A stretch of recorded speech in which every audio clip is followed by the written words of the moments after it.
on? The show is about to start. Reese on the radio. Turn it up. Turn it up low. Turn it up loud. It's like a dream come true. Turn on your radio. Reese is on the radio. Yo, let's get it. Due to the nature of this program, discretion does not exist. It's Reese on the radio. Right now on WTIC News Talk 1080. Yeah!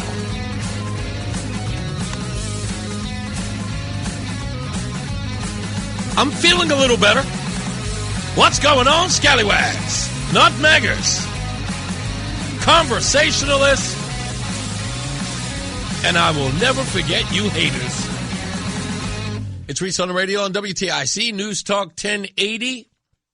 It's a Tuesday. Weird day. I got so much stuff going on, and I have to pace myself. I don't think in my career I've ever been as busy as I am right now. And it's good. It's great. I feel fantastic doing it.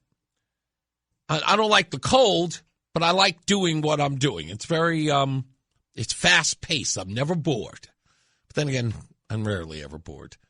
So a lot of stuff coming into the fold, formulating. I have wonderful support here at WTIC.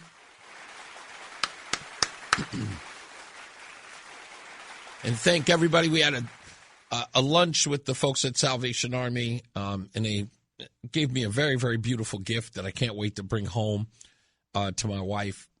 And I don't know. It's been an interesting day. So I'm very excited. Yesterday, if you did not hear, or maybe you saw it online, we had Ryan Fazio, candidate for governor, on the show yesterday, and I asked him if he would take part in a 11th Commandment debate with his other counterparts running for the same office on the Republican side. Of course, that includes Betsy McCoy and Aaron Stewart, to which Ryan, you guys know, agreed. Yep, absolutely. Betsy McCoy said, yes, I will do it. Nothing from Aaron Stewart yet. Not that they've refused. I want to make sure that's clear, because I know everybody's online going, what happened with Aaron? We didn't hear anything from Aaron. Relax. It's okay. I think I'm going to be seeing Aaron on Thursday. So I'll bring it up. I'm sure we will have her on board. Now, truth be told, if anyone wants to opt out, that's fine. We'll take whomever. The objective, it's not about me. It's not about, WTIC. This is about you. This is an opportunity for you to listen to the candidates, to meet them up front, for them to vie for your vote. What I want them to do is to sway you. You can't really do that on some of these networks. Hey, God bless them. I'm not throwing any shade. But, I was watching that debate between Chris Murphy and Matt Corey. And you sit there and you've watched these enough and you go, who wants to sit through this? Like, who wants to witness this? This almost seems like, you ever see those paid programming shows for stuff you would never buy that's not about you? It's like a home shopping network clip with someone selling something bedazzled. It's that kind of boring.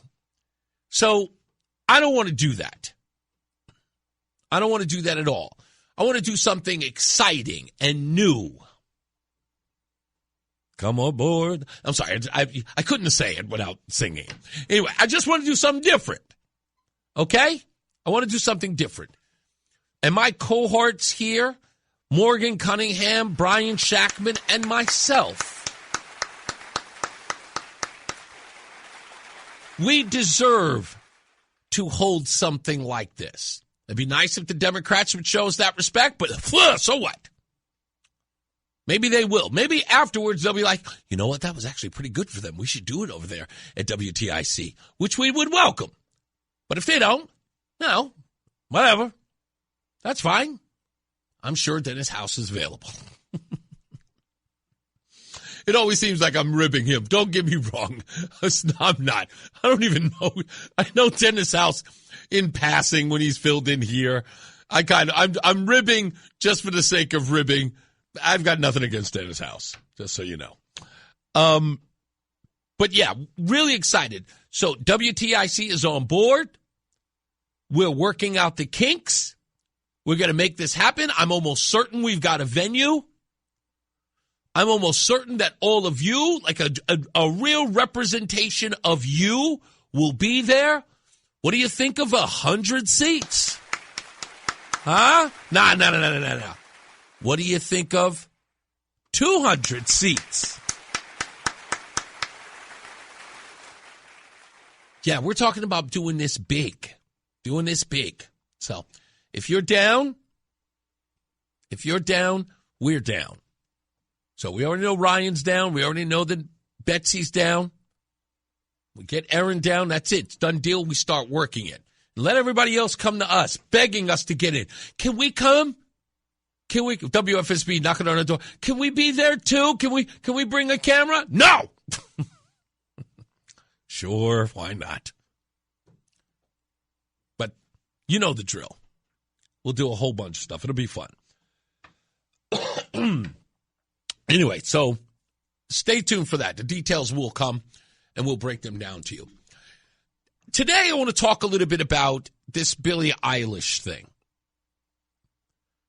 because there's something very important that happened at the Grammys on Sunday that must be addressed in the future. You see, what happened at the Grammys was something we've seen happen for year after year after year after year, watching the ratings of these award shows plummet. Because usually these folks, these privileged, wealthy, narcissistic navel gazers, take it upon themselves to tell the rest of us how we're supposed to live. They wear the pins, they wear the buttons, and they get all of the great news coverage by a bunch of hacks who will never ask them a meaningful question anyway. I see you have the button on like a mind-numb robot. Tell everybody what it means to you. And these people, humana, I don't know. They just made me wear it. I know I'm supposed to because it's good PR. Ugh. But see, the Billie Eilish thing, we must keep the foot on the gas, because they wanted to make Billie Eilish the story. The news media couldn't wait.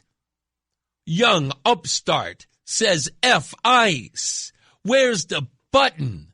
Says the phrase that pays, ladies and gentlemen. No one is illegal on stolen land. Which makes me ask the question, what if the stolen land was purchased? What I mean by that is, let's say I bought stolen land. You know, like when the crackheads used to come through the neighborhood and say, yo, my man, I got this VCR, $5. You know, back when the VCR was like $600. And he sells it to me for $5. I'm just trying to get a jumbo rock, son. I'm just trying to get a jumbo rock. Just give me $5. Just give me $5. And then I have said $5 VCR because I bought it dirt cheap. And the cops come around the corner. Whoop, whoop. Hey, Reese there, I understand that you bought the VCR off the crackhead, huh? Yeah, let's get your hands behind your back in possession of stolen goods. I'm just saying, that's what happens. Right? You bought it from a known crackhead. You didn't buy it from the store. You didn't buy it from the thrift place. You bought it hot. Apparently, Billie Eilish has a $3 million hot piece of property because it was purchased while it sits on stolen land. While she's telling everyone else that no one is illegal on stolen land. Which I guess in some ways, Billie Eilish can say that she is not illegally in possession of native land because no one is illegal on stolen land, even if her realtor stole the land and then sold it to her. Or whoever owned it before. But nonetheless, she still bought stolen land and now is in possession of said hot stolen item. And I say we make her give it up. I say she's not allowed to do another interview unless she gives up the stolen land. That is the criteria. Said this to you before. We'll say it again. Not allowed to set the table and then not eat off of it. If you set the table that we all have to eat from and you keep telling us this is how you set the table and this is where the table you eat from, Billie Eilish must eat from it too. So if no one is illegal on stolen land and Billie Eilish's home sits on stolen land, she must be made to atone. She's got to give it away. No, she cannot sell it. No, she cannot make a profit off of it. Nope, she stole it. Doesn't matter if she spent $3 million. She bought hot stuff. I never get my $5 back from the crackhead. I got to give up the stolen goods and I got to face a charge. Well, Billie, you're in possession of stolen property. I don't care how much you paid for it. You don't deserve it. You took it from poor indigenous people. You never offered them anything. They can't even squat. I've seen the property. Can you believe this woman's got the nerve, the audacity, or as Roseanne likes to say, the caucasity, to have a gate up around her property? Yes, she's got a border fence around her property. I guess because it's worth $3 million. But she can have borders, but we cannot because, again, no one is illegal on stolen land. I mean, that means that anyone who chooses to should be able to walk right in onto Billie Eilish's property and just sleep there, according to her. Now, why should all the rest of us live by her standards and not her? She must give up the land now. And if the real estate agent is smart, or whomever she bought the house from, just give her $3 million back. Just say, hey, you can't live here. All right? You can't live here. We have to give the land back. I don't see any efforts being made to do it, and I don't hear anybody else. I mean, all the criticism online, so what? I don't care if you're on X or on Facebook or on a Snapchat talking about Billie Eilish. She's a hypocrite. Nope, not enough. Not enough. I demand satisfaction. She must live by the standard. She must live, more so, she must live by the things she got all the press for. She was the headline everywhere. And that's got to cost something. She got up on stage and said it. So there must be, she must live by it. She's got to go, oopsie, I didn't know that I purchased stolen land. Oh, in good faith, I'm going to give it up. The Tongva people who originally owned this land, you get it back. I can always buy a new home because I'm Billie Eilish. Oops, I made a mistake. Tongva people, you can have this land. It belongs to you. And I don't think we take anything short of that. I don't want to hear any nonsense about, oh, I misspoke. Oh, I didn't mean me. No, you mean you. You mean, or you're going to have to come back. Like I said about Trevor Noah, you're going to have to get back on the TV and you're going to have to say, I was wrong. I made a mistake. If you purchased the stolen land for a considerable amount of money, you should be allowed to live there. I spent $3 million on the land formerly owned by the Tongva people, and they ain't getting it back. What I said about stolen land, I misspoke. I believe that all land is purchasable. And if you own something on stolen land, enjoy, you can afford it. Until then, she's got to give it up. There's no, she can't short this. She must give up the property. However she plans on doing it. She must give it up. She is not allowed to live on stolen land. Or she's got to take in some stragglers. Maybe harbor some fugitives, something. Maybe put a sign out on the block. Maybe she could put the speech from the Statue of Liberty. Give me your tired, your poor, your huddled masses yearning to sleep on my couch. Something's got to give. Something's got to give. And I don't want to argue about it anymore. I don't want to debate about it anymore. I don't want to hear another thing about it. Billie Eilish gives up her land or nothing. Or nothing. She's not allowed to do another interview. I think the first thing, she comes up with a new song. Hey, Billie, heard you got a new record out. You give up that land yet? Because we're not playing your song on this radio station until you give up the land to the indigenous people you stole it from. You want to make another dime? Give it up. Make them. And everybody else, make them do it too. That's all I'm saying. That's all I'm saying. You huddled masses yearning to sleep on my couch. Where do I come up with this stuff? I don't know. That was funny. Anyway, we got to take a break. We'll come back. More news, more views. We got a guest today. Brandon is on the show to talk about Nigeria. Stick around for that. It's Reese on the radio on WTIC NewsTalk 1080. Fan of WTIC? Then do us a favor. Download the free Odyssey app and favorite WTIC.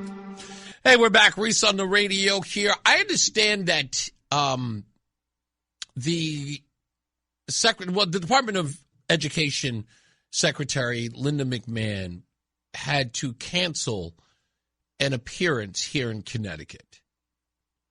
And I was going to do something about that later on in the show, but I think I'm going to address it briefly now. Maybe I will continue to talk about it in the show because I went to go look this up. The school, the McKinley School that she was supposed to go to, I went to go look up the proficiency at that school. And the proficiency at that school in math and reading is 50%.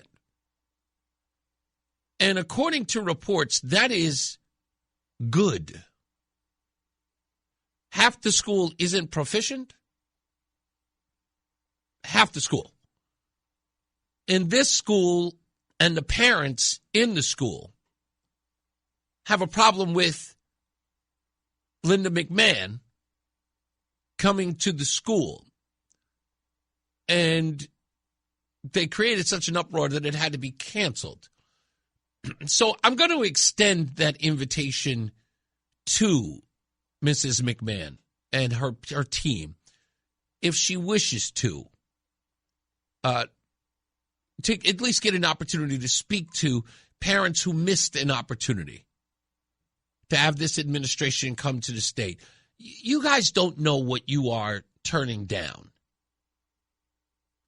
When someone shows focus on your school district, or especially in Washington, when they do that, you're not supposed to squander that. You clearly missed the importance of having Linda McMahon there. To be on the radar in Washington, you just don't dismiss that. And let me explain this to you so that you get it. Which again, I'm still trying to figure out why the parents would be in an uproar. Now there's a report today that says now the parents are trying to find out how it ever happened in the first place. Okay. So imagine hearing that I'm going to phrase this a different way because I'm going to sound a little bitter here. Because I equate this to what a single mom does with her child when the father wants visitation. The woman will say all day, every day around her friends, you know, the boy really needs his father. his father in his life, teach him how to be a young man, how to grow up to be, confident and strong. And then privately, the father's going, hey, I'd like to see my son, take him out to the game this weekend. Well, you ain't really shown any respect to this household. Or they're held up for things like child support or something like that. But usually the child is used as a carrot for the father. Father's moved on with his life, but he still wants to be in the child's life. But mother's too bitter about it. And always wants to punish the father, using the child as a pawn. Then telling all her friends, I love my kids. I'm trying just so hard to be a good mother. It's so difficult out there. Then when the father wants to take part in that, raising the child, providing for the child, mother's a complete, you know the word I'm looking for. And she plays that game. Now look at this, at this school. And here's somebody who wants to come by and show the school some respect. Washington, come down and promote a new initiative. How the school can benefit. And what do the parents do? Oh, they drag their own politics in. We don't like the Trump administration or anybody that's a part of it. So no, we don't want that kind of recognition on our school. To have the national cameras on our little school so that people know that what we're doing and be proud of our kids and the learning that is happening in our school district, in our community. So that other people can model it. No, we can't do that.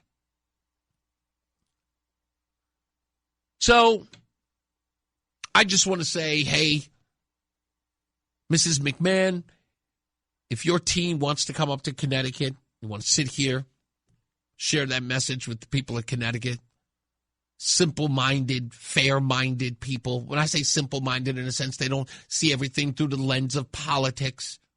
They care about their kids' education as you do, clearly. You can come here. Of course, they can have the option of turning, but they can't yell and scream, who invited them over here, WTIC? I can say, I did. So if you want that opportunity, it'd be a pleasure to have you here. I hope you'll take us up on it. I understand Adam 12 is reaching out to them now, so I said that I would say something if they're interested in coming by. Please do. We'd love to have you here. It's nothing for me. It's for the people who missed a great opportunity, which again it baffles me. Baffles me. I used to say that about mothers who used to use their kids as pawns, and I go, you do understand that you are limiting the amount of love your child receives. Like you do understand it. Like you're cutting off an avenue where somebody can love them more. There's maybe a missing part of their life. Here's somebody who wants to bestow more love on them. And you are hindering that because of your own little issues with that individual. That person wants to love, care, nurture, and give something to that child, and you are treating the child like a pawn, a carrot, as a tool. And then telling all your friends, it's so hard being a mother. It's just so difficult. These people, it's hilarious. No wonder, they can just castrate and mutilate these kids, put them in dresses, treat them like a Hermes bag. No wonder. These children are nothing more than accessories to them. So, I don't know. Just kind of sad to watch that. Really, really sad to watch that. So I just learned during the break that Billie Eilish isn't the only person sitting on stolen land. It turns out Oprah Winfrey, she's sitting on stolen land too. Next week's halftime show performer, Really Horrible Bunny, while he'll be dancing and... I'm sorry, what? Did you call him a fantastic artist? Okay, whatever. Horrible Bunny, who'll be dancing on the gridiron next week Sunday in a pair of red leather boots. Apparently this guy's on stolen land too. Apparently he bought some property that was owned by the Taino. That's a big deal in Puerto Rico. The Taino, everybody's Taino, by the way. Yeah, he sits on his home sits on stolen land too. Telling all the rest of us again how virtuous they are while they sit on stolen land. In my view, look, again, not that I don't believe in anybody taking anything by force. I don't believe in that. That's stealing. Whether you like it or not, it is. But I want these people. Bad Bunny, didn't he go in there and say that? Ice out. I want to first say before I thank God, ice out. He wanted to say ice out before he thanked God. That's what he wants to do. And now tomorrow I'm going to wear drag outfit. Ice out, stolen land, America stolen, all bit, and then buying mansions on stolen land. While the indigenous folks are living right around the corner. And you just drive right by them. Hey, who are those people? Oh, the Togva people. What are they here for? Your house sits on their ancestral land. Oh. So, I don't want to hear another story about Billie Eilish. Every time a story comes up, it's like, hey, she give up the land yet? She give up the property yet? The Tongva people, are they sleeping on her couch? What's the deal? Anybody? She make them breakfast or something? Just anything. It's never going to happen. I don't think any of that stuff is going to happen. I don't think any of these people are ever going to meet the mark. But I will tell you this. They do believe that this stuff is working. They think that everyone's forgotten about the Biden years. That 2025 and Trump's first year is over and we can get back to the whole moral shaming of people. Stolen land or no one isn't illegal. Soon we're going to hear another conversation about men can get pregnant. No such thing as a man or a woman.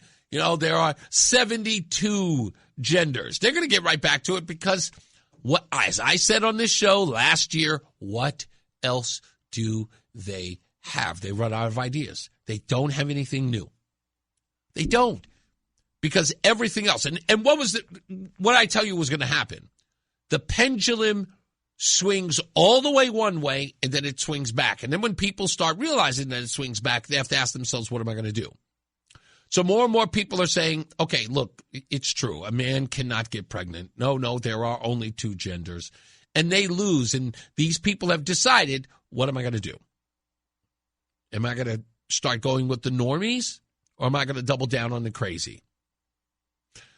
And many people, because they cannot admit that they were wrong or that this was off-putting or that people were annoyed at having to go along to get along, these people will double down. And I'd also told you that when they double down, they were going to do so violently. Because it doesn't matter to them other than to win. And if you don't agree with them, you're a Nazi. And if you're a Nazi, that means that violence can be put upon you. And so you have to be scared. And scared into silence or scared into agreement. And it's funny because I see a lot of tough guys, so-called tough guys, bowing. It is sad to watch. It's weird looking at a grown man kneel to these people, doing everything they can to appease them. Oh. It's like looking at a dominatrix and her sub. Ooh, it's just, it's brutal. Anyway, let's take a break. We'll come back. More news, more views. Coming up real soon, we've got Brad Brandon from the Washington Times, Daily Wire, and the Christian Post, who's going to be here to talk about what's going on in Nigeria. You will not believe the story on the ground because this man has been there, and he has been there for a while. So he's going to lay all that stuff out for us as well. Also, he'll tell you about his website, acrossnigeria.org.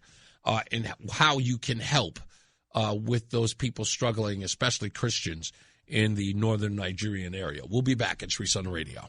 It's Reese on the radio on NewsTalk 1080 WTIC. Okay, I just saw something yesterday. No, actually, it was this morning. Let me rephrase that. It was this morning. And when I saw it, I was somewhat shocked because it just doesn't make sense, nor should it to you. But the Morning Consult had this list of governors based on their approval rating. And I think Governor Lamont is fourth or fifth on the list in the consult. Just to be certain, I want to make sure, because I know I saw it this morning. And let me see, Lamont, no, that's that thing he's proposing. Yeah, here it is. It's a list of governors. I had the list here. I thought that was literally sitting right in front of me. Whatever the case may have been, Lamont sits, according to this poll, with a 63% approval rating, only a 30% disapprove. He is the fourth most popular governor in the list. Fourth most popular with 63%. I had to look this up, and I've been looking it up, and I got to tell you, the biggest issue with this list is that no scandal seems to stick to him. People are seeing the scandals as independent of his office. And I went and checked this just to see who was. And I get it. It's phenomenal the way that this works. So I did a deep dive on all the coverage of the scandals and those who reported on them. And it turns out that there have never been any reports that tied the governor's office to the scandal. Not even in a remedial way. Right? So like his response to it hasn't even been scrutinized. It is like he is allowed so much latitude when these scandals hit, be it Pura, what's the name of the darn thing? Why am I forgetting the name of it right now? Oh, the public benefits charge, renewable energy, the EV mandate. Like the EV mandate should have been something that was tied to him even when he had to abandon it. Should have literally been a weight on his legs. Nothing. It was like the news media just said, oh, he's not doing it anymore. Move on. No reason as to why. The electric bus debacle, nothing. Darn thing set on fire. How long that thing burned? 8-9 days? Nothing. No association. And then I start reading the articles about, like, Betsy McCoy. There's an article today that comes out talking about her tax plan. The writer quotes all of these economists, and their response is without any real-world analysis. It's almost dismissing. And they don't even reference places where Betsy's plan works. That it is means tested. They don't. They just dismiss it out of hand. And the analysis that every one of these articles give seems very protective of Governor Lamont. And it's obvious. I mean, it's blatant in the writing. So when I see these reports of him having a 63% approval rating, I need to know. And it's online, by the way. That's another thing. They're always online. And I think that there's polling data out there that says otherwise. Why? Because another poll that came out, remember, this one says 63%. There's another poll out there that just has him at 55. Yeah. And that's, again, that's not even regionally close. That's a Mississippi gap. That's the whole point. So, I don't know. When we come back, I want to talk about the road to winning. Because I've laid it out today and I want to get to it. Well, let's get to the newsroom. John Silva is here. He's in the WTIC newsroom. Reese on the radio, making sense of the news. Yeah, even when it makes no sense at all. Now on WTIC, News Talk 1080. I'm looking at my screen here. It looks weird. It's like something weird is going on the screen. Anyway, I'll figure it out. It's something on here that's completely baffling the crap out of me. Anyway, we'll work on it.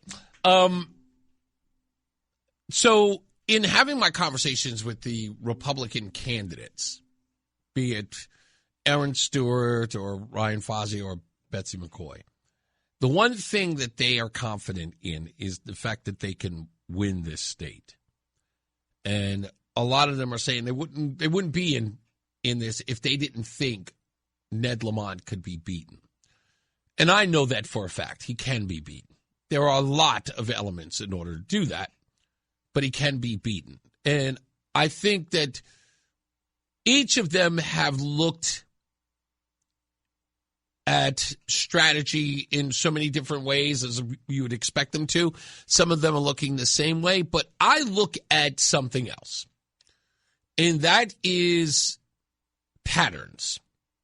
I pay very close attention to patterns, especially the person that I'm trying to beat.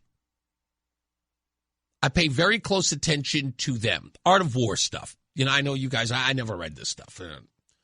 But you have to know your opponent. It just is. I don't even think you need the Art of War of that. I think that's a basic thing in order for you to win. You can train all day and make your game good to go, but the only way you adapt is adapting by what your enemy or your adversary is going to do next. Understanding them, what each movement means, what the tell is. And with Ned Lamont, it's money. It's money. You don't spend more and more money on a campaign that can't lose. But you can't stop the money. The money is going to be spent. And he's got the means to do so, if it matters that much to him. But there are other ways to beat Ned Lamont. And I'm not going to give up the goods on this, but I'll start here. I was having a conversation with someone today, and they gave me a little bit of information that may need to be looked upon. And when they were talking to me about it, they were kind of dismissive of it. But they still noticed it. And I started looking at old tape. I kept going through it, and I just went,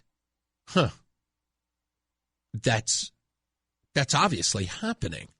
So maybe later on, as we get as we get closer and closer, I'll start talking about this conversation that I had with someone. I'll never reveal who it is, but I'll start telling people what I saw. If you see me out there and, we're engaging, maybe I'll be in between rounds, come up to me and ask me, hey, what was that person talking about? What do you, I'll tell you. I won't do it on the air yet. I don't want to give up the goods.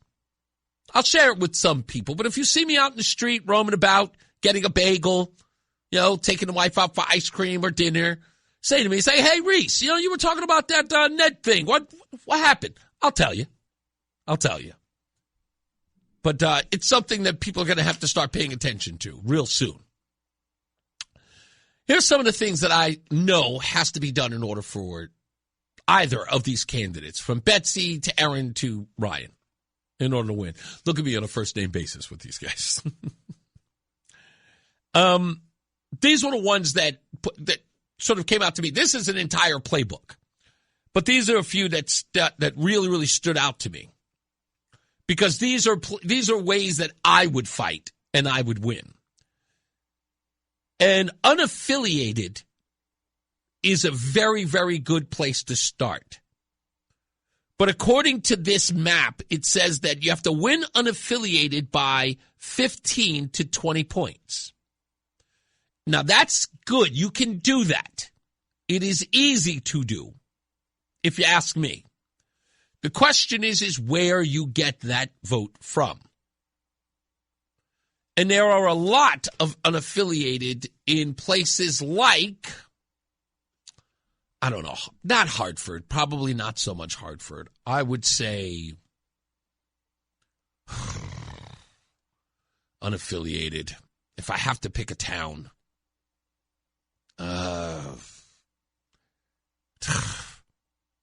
goodness gracious, now I'm thinking, I'm like, where would I find? Okay, Farmington? Maybe. Avon? Maybe. Stonington? Maybe. I think that's, I mean, there are plenty of other places that you can find a lot of unaffiliated. But I would say it wouldn't be out west. Definitely wouldn't be out east. Or southeast, for that matter. It wouldn't be out there. It's like somewhere near here, riding around Hartford. Maybe Bristol, maybe. If you could think of a few, let me know. But unaffiliated is a key moment. I'd say, they say 10 or 15. I think you go full 20. I say you go 20 and above because I think you can. But the way that you do that is not just the unaffiliated. You've also got to have a lot of them sit out. That's key. Litchfield, thank you. Very good point. Yeah, good place.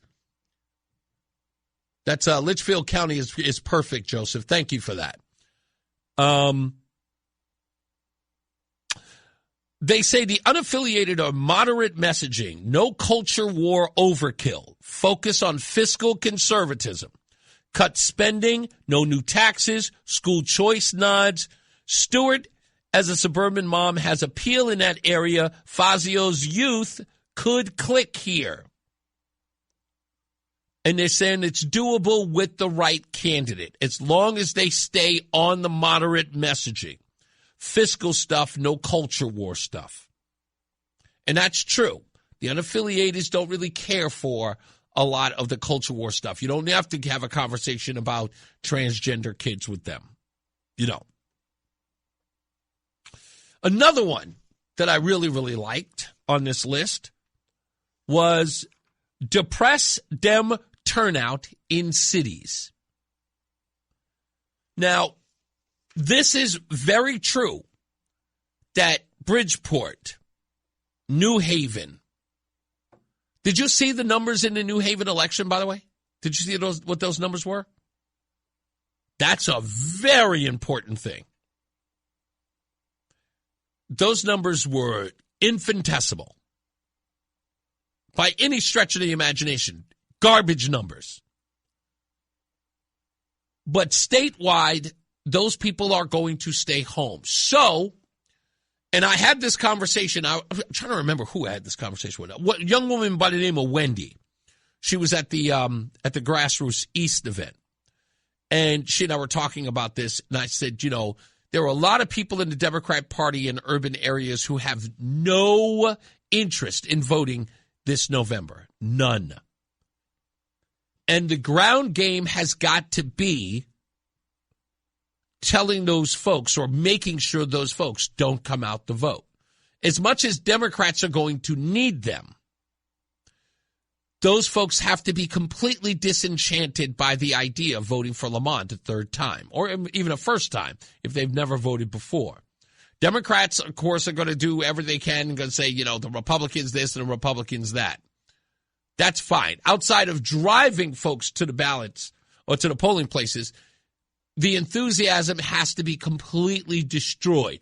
In essence, you have to understand that people in Hartford or people in New Haven are not going to vote for a Republican. They're not. But you have to make them completely disenchanted with voting for a Democrat. That you have to turn them off so much by the candidate that's there that they don't go. Nope, not interested. Like, it's getting to the point where you've got to, I mean, Democrats not like they wouldn't, but, you know, they'd have to buy them a meal in order to go. Craig says unaffiliated top towns are East Windsor with 48.1%, Vernon with 46.2%. That's a considerable amount. Enfield, yes. East Hartford. Really, East Hartford? I'm not going to lie. That blew me away. I was thinking East Hartford, but I was not going to touch them. I was like, I don't think East Hartford is. East Hartford? 43.9. That's a big number in East Hartford. Manchester makes sense. In fact, Manchester makes more sense than East Hartford. That is incredible. Where'd you get that number from, Craig? Please put that up. Hello, Calla. Calla says hello to Reese. Hello, my dear. She's so adorable. She's so absolutely adorable. She met me the other day, and she was so excited. Probably one of the best moments I ever had with somebody meeting me. Calla, you're fantastic. That's an incredible number in East Hartford. But you know what? Knowing that, thank you, Craig, for that info. That's a good point. I mean, it's a good sign because that's an area that needs to be hit up. Thank you, Lori. Lori's saying the things. It used to be a big Democrat city in East Hartford. Exactly. That's why it's hard to believe there's so many unaffiliated there now. But then again, they could be disenchanted by the whole left, right, red, blue, process. So that does make sense. But again, thank you for that. Okay. Oh, it's Secretary of State's office. Okay. Thank you, Craig. Okay. Of course, the obvious is the master ground game. There must be troops on the ground, and they have got to be everywhere. And I asked Erin about that when she was here, if you remember. I'm like, do you have a ground game? She says yes, and it's still developing. But that game has got to be really on the ground. It's got to be hundreds, if not thousands of people for this. And they've got to be volunteer after volunteer after volunteer on that ground game. This one, not so much. I didn't agree with this. National tailwinds. Trump honeymoon backlash. They say midterms often punish the president's party. But 2026, an off year with Trump in the White House. If economy booms, it helps the GOP. If there's chaos, it hurts, they say. That's partially true. And here's why. And I want you to look at this from this perspective. Ned Lamont does not have an economic track record to run on at all. He is running an entitlement campaign. He's begun it already. Everything he has run on is about giving people taxpayer money. It's free giveaways. He's turned into Santa Claus months after Christmas. Every press release is more money he's giving to people. He began his campaign the same way. Is that hard to push back on? No, absolutely not. Certainly you won't win over the people who are benefiting from it. However, you can use it. Because you've got to say, look, take the money. But Lamont's clearly buying your vote here. Because you have to ask yourself, how often or how soon, I should say, how soon is the well going to run dry? More and more people are going to end up leaving the state because Lamont can't make it viable for them to stay. More and more people will end up on the dole. More and more people will end up on entitlements. And as more people leave, the entitlements will shrink. Now, imagine a governor who is going to make prosperity the key. That makes sure that instead of waiting for somebody to send you a check every month, someone actually gets you a job that completely dwarfs what the state could possibly afford to give you. And a meaningful job at that, where corporations are going to come in, where people are going to train you.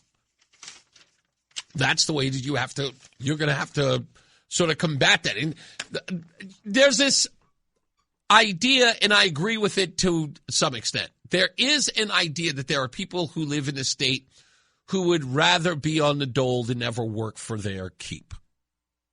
That is absolutely true. I'm not dismissing that. However, the working poor in the state, and there are plenty, really do want to see their wages grow.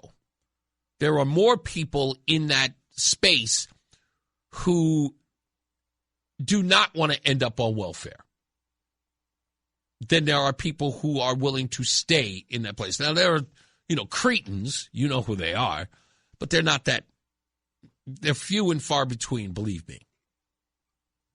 The only people who are, let's be straight, the people who are sucking on the teat of government at ridiculous rates are illegals. We know that because we've seen the budget. We've seen the numbers. We've seen the amount of money that Lamont is willing to spend, be it on Medicaid, be it on food stamps, whatever the case may be. That's what he's throwing all of his money at. And that's what's going to happen more and more. The sanctuary status will pay, because that's never going to be the thing that Lamont runs on. He cannot make that a campaign ad in the state of Connecticut. He can't run an ad that says, Lamont, keeping illegals in Connecticut. He can't run on that. So right now, I've seen most of these ads where he's just standing around talking to people, and it's actually kind of pathetic. It's like the worst 1980s style political ad today. He's just standing around, and he's seen talking to people. There's no hard hat. There's no work. It's nothing. So I don't think he's got a real positive message in that regard for people who are on entitlements and the amount of people, or the people who are getting those entitlements. So I'm not concerned about that. All blue-collar towns east of the river from Hartford, north of Tobacco Road. That's a good point. So anyway, we'll like I said, we've got plenty of time to do a lot of these things that are on here. Voter ID is going to be very, very key. If that changes in Washington, which we're waiting for that, the Trust Act, we're hoping that's going to pass. Do we have any updates on that? In fact, I haven't even looked that up today. I know there's supposed to be a vote on that. We'll look and see what that looks like. So absentee ballots, that's going to be another issue here. And also, most importantly, that the ad campaign, what ads run online or on television are going to be key. And let me say this. I'm not going to say who it was. I'm just going to say it. Okay? When we're telling personal stories on the campaign trail, please avoid telling a story about a woman crying. There's a reason why it always fails. I heard that recently, and I wish the person would eliminate it from the speech. I'm sure that the person was very well-meaning when they put that in the speech. Take it out. It does not work anymore. What works is that you've got to be personal with the person who is voting for you. And you cannot be as general as many politicians are. You have to talk about, meet people where they're at and know that in every speech. And try to learn variations of the same speech. That's the most important thing I can tell you. All right? I'm sorry I had to say that because it had been bothering me for a couple of days. We'll take a break. We'll be back. More news, more views when we return. It's Reese on the radio. Listen to WTIC News Talk 1080 on the free Odyssey app. Download and like WTIC today for alerts on special programming. Never, ever doubt me. It's something that I remember Rush saying all the time. And I would love it when he would say, never doubt me. Never doubt me. I got guff for that a couple of months back. Somebody who said that about me. Never said that I wasn't right, but never doubt me. I tried to say this. I got a text message not too long ago. Somebody I haven't heard from in a while was talking about what I just said was a bunch of malarkey. There's no way to beat Governor Lamont. I have to add, the person who wrote it, I consider the source. They haven't been politically right, I don't think, in a generation.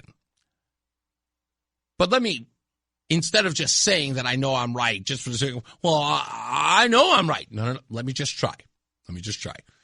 This is an interesting point, because as you heard, Craig in the car just wrote out a list for me of unaffiliated top towns.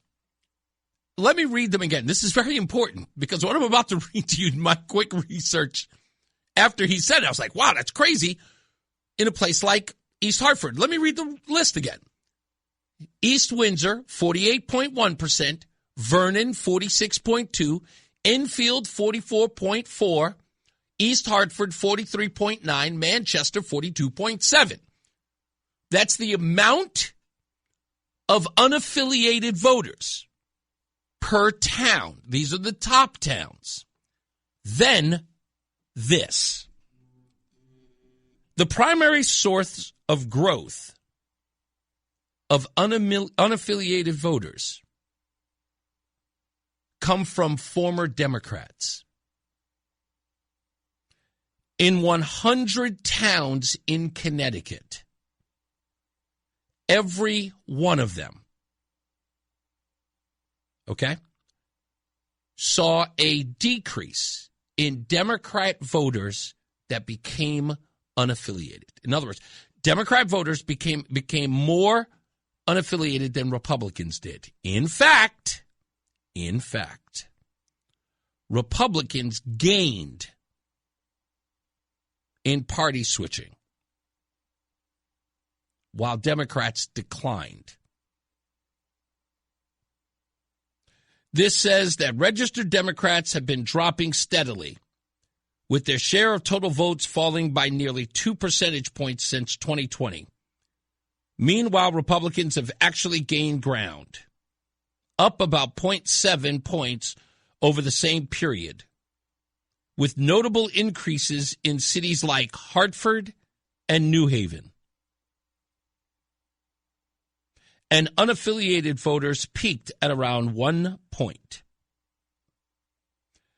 Democratic registrations declined in nearly every town from 2024 to 2025, sometimes by over 1% in a single year. Republicans saw bumps in over 100 towns, including urban areas. That's a very, very important statistic, don't you think? So winning unaffiliated by 20 points is doable. You can't abandon a party. I'm just saying, why would you abandon the Democrat Party if it wasn't because the Democrat Party had become so radical you couldn't identify as them? You may hold some of the tenets of the Democrat Party, but I would imagine there's a degree of fatigue that would say, I can't do it. I just can't. And I know that they can't, because let me see if I can find this. I think I can. I want to find the audio that supports something here, because I think it was Betsy who said this about, let me see if I make sure that I got the audio here. It was a Bloomberg interview.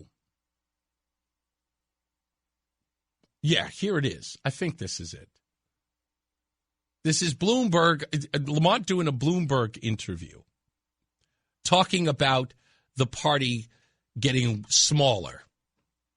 Governor, it seems like for both parties, perhaps, the extreme right, the extreme left seems to be driving the politics for each of those parties. Is there even a center left for either party or both parties? It's getting smaller because I'm there, and you're right. I think after Donald Trump's election, the Republicans are a lot less likely to want to talk to me. I always had a big table and an open door, and a lot of people looked at me and said, "God, it looks a little like a Republican."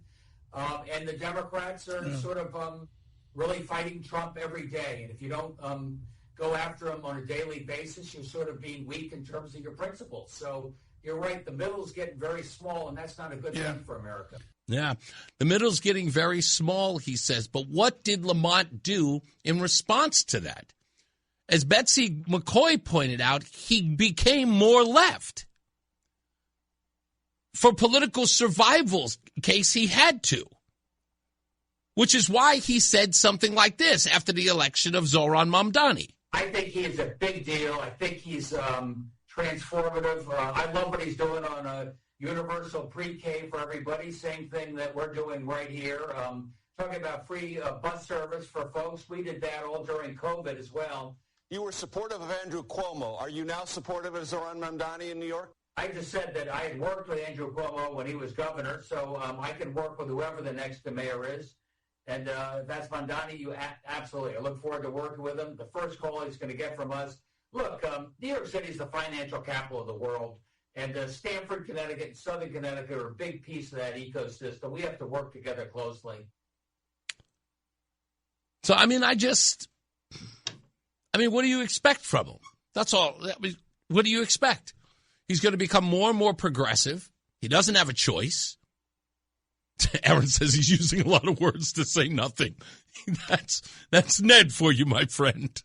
That's Ned for you. Again, but that's what else is he going to do? I thought that Josh Elliott was going to be formidable. All things considered, I thought he would run a Mamdani campaign, which, by the way, is almost non-existent. Where is Josh? Josh, where you been? Holla at your boy. Come on by the show.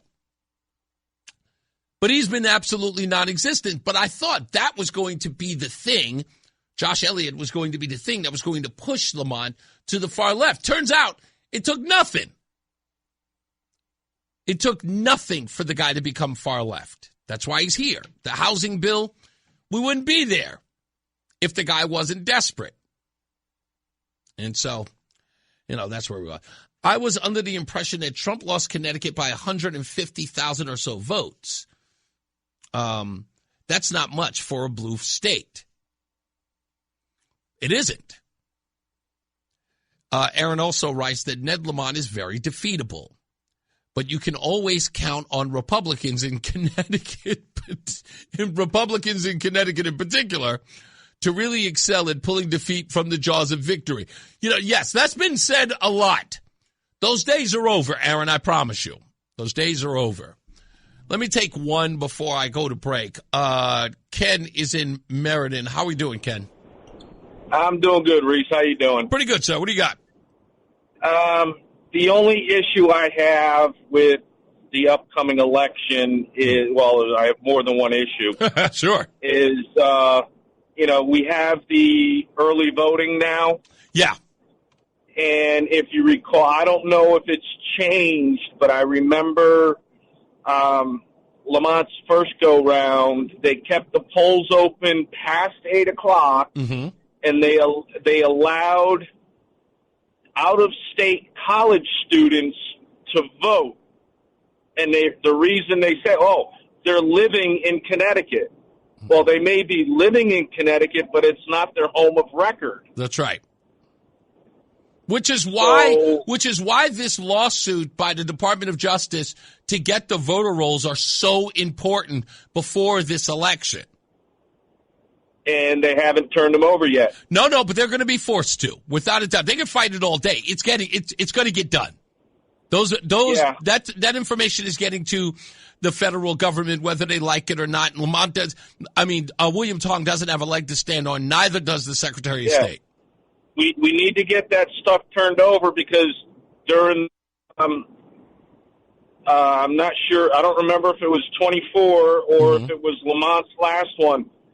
Out of the 169 cities and towns, 164 of them voted red. Yeah. A lot of people, So again, and how we're is talking about Connecticut a blue state. exactly my point. And as I said, look, there were two very deciding things for me. 174,000 votes. That was the separation between he and Stefanowski. That's the most important for me. That's the most important number to pay attention to.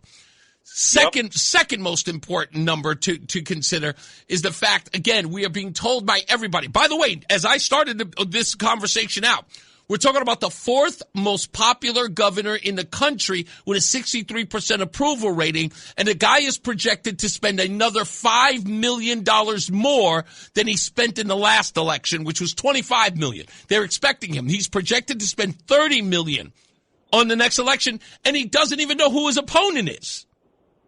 Yeah. That's another thing that needs to change, in my opinion. Federal and state, they need to put a cap on spending. Yeah. Agreed. Because this guy's gone up from 18 to 25, now projected at 30. Yeah, it's ridiculous. Yeah, it is. Thank you, buddy. I do have to take a break, but I appreciate you. Yeah, no problem, Reese. Take care. You too, man. Let's take that break. We'll be back. More news, more views, and then we've got our guest, Brad, why am I forgetting his name? Brad Brandon. That's his name. Brad Brandon is joining us from the Washington Times and the Daily Wire to talk about what's going on in northern Nigeria. So stick around for that.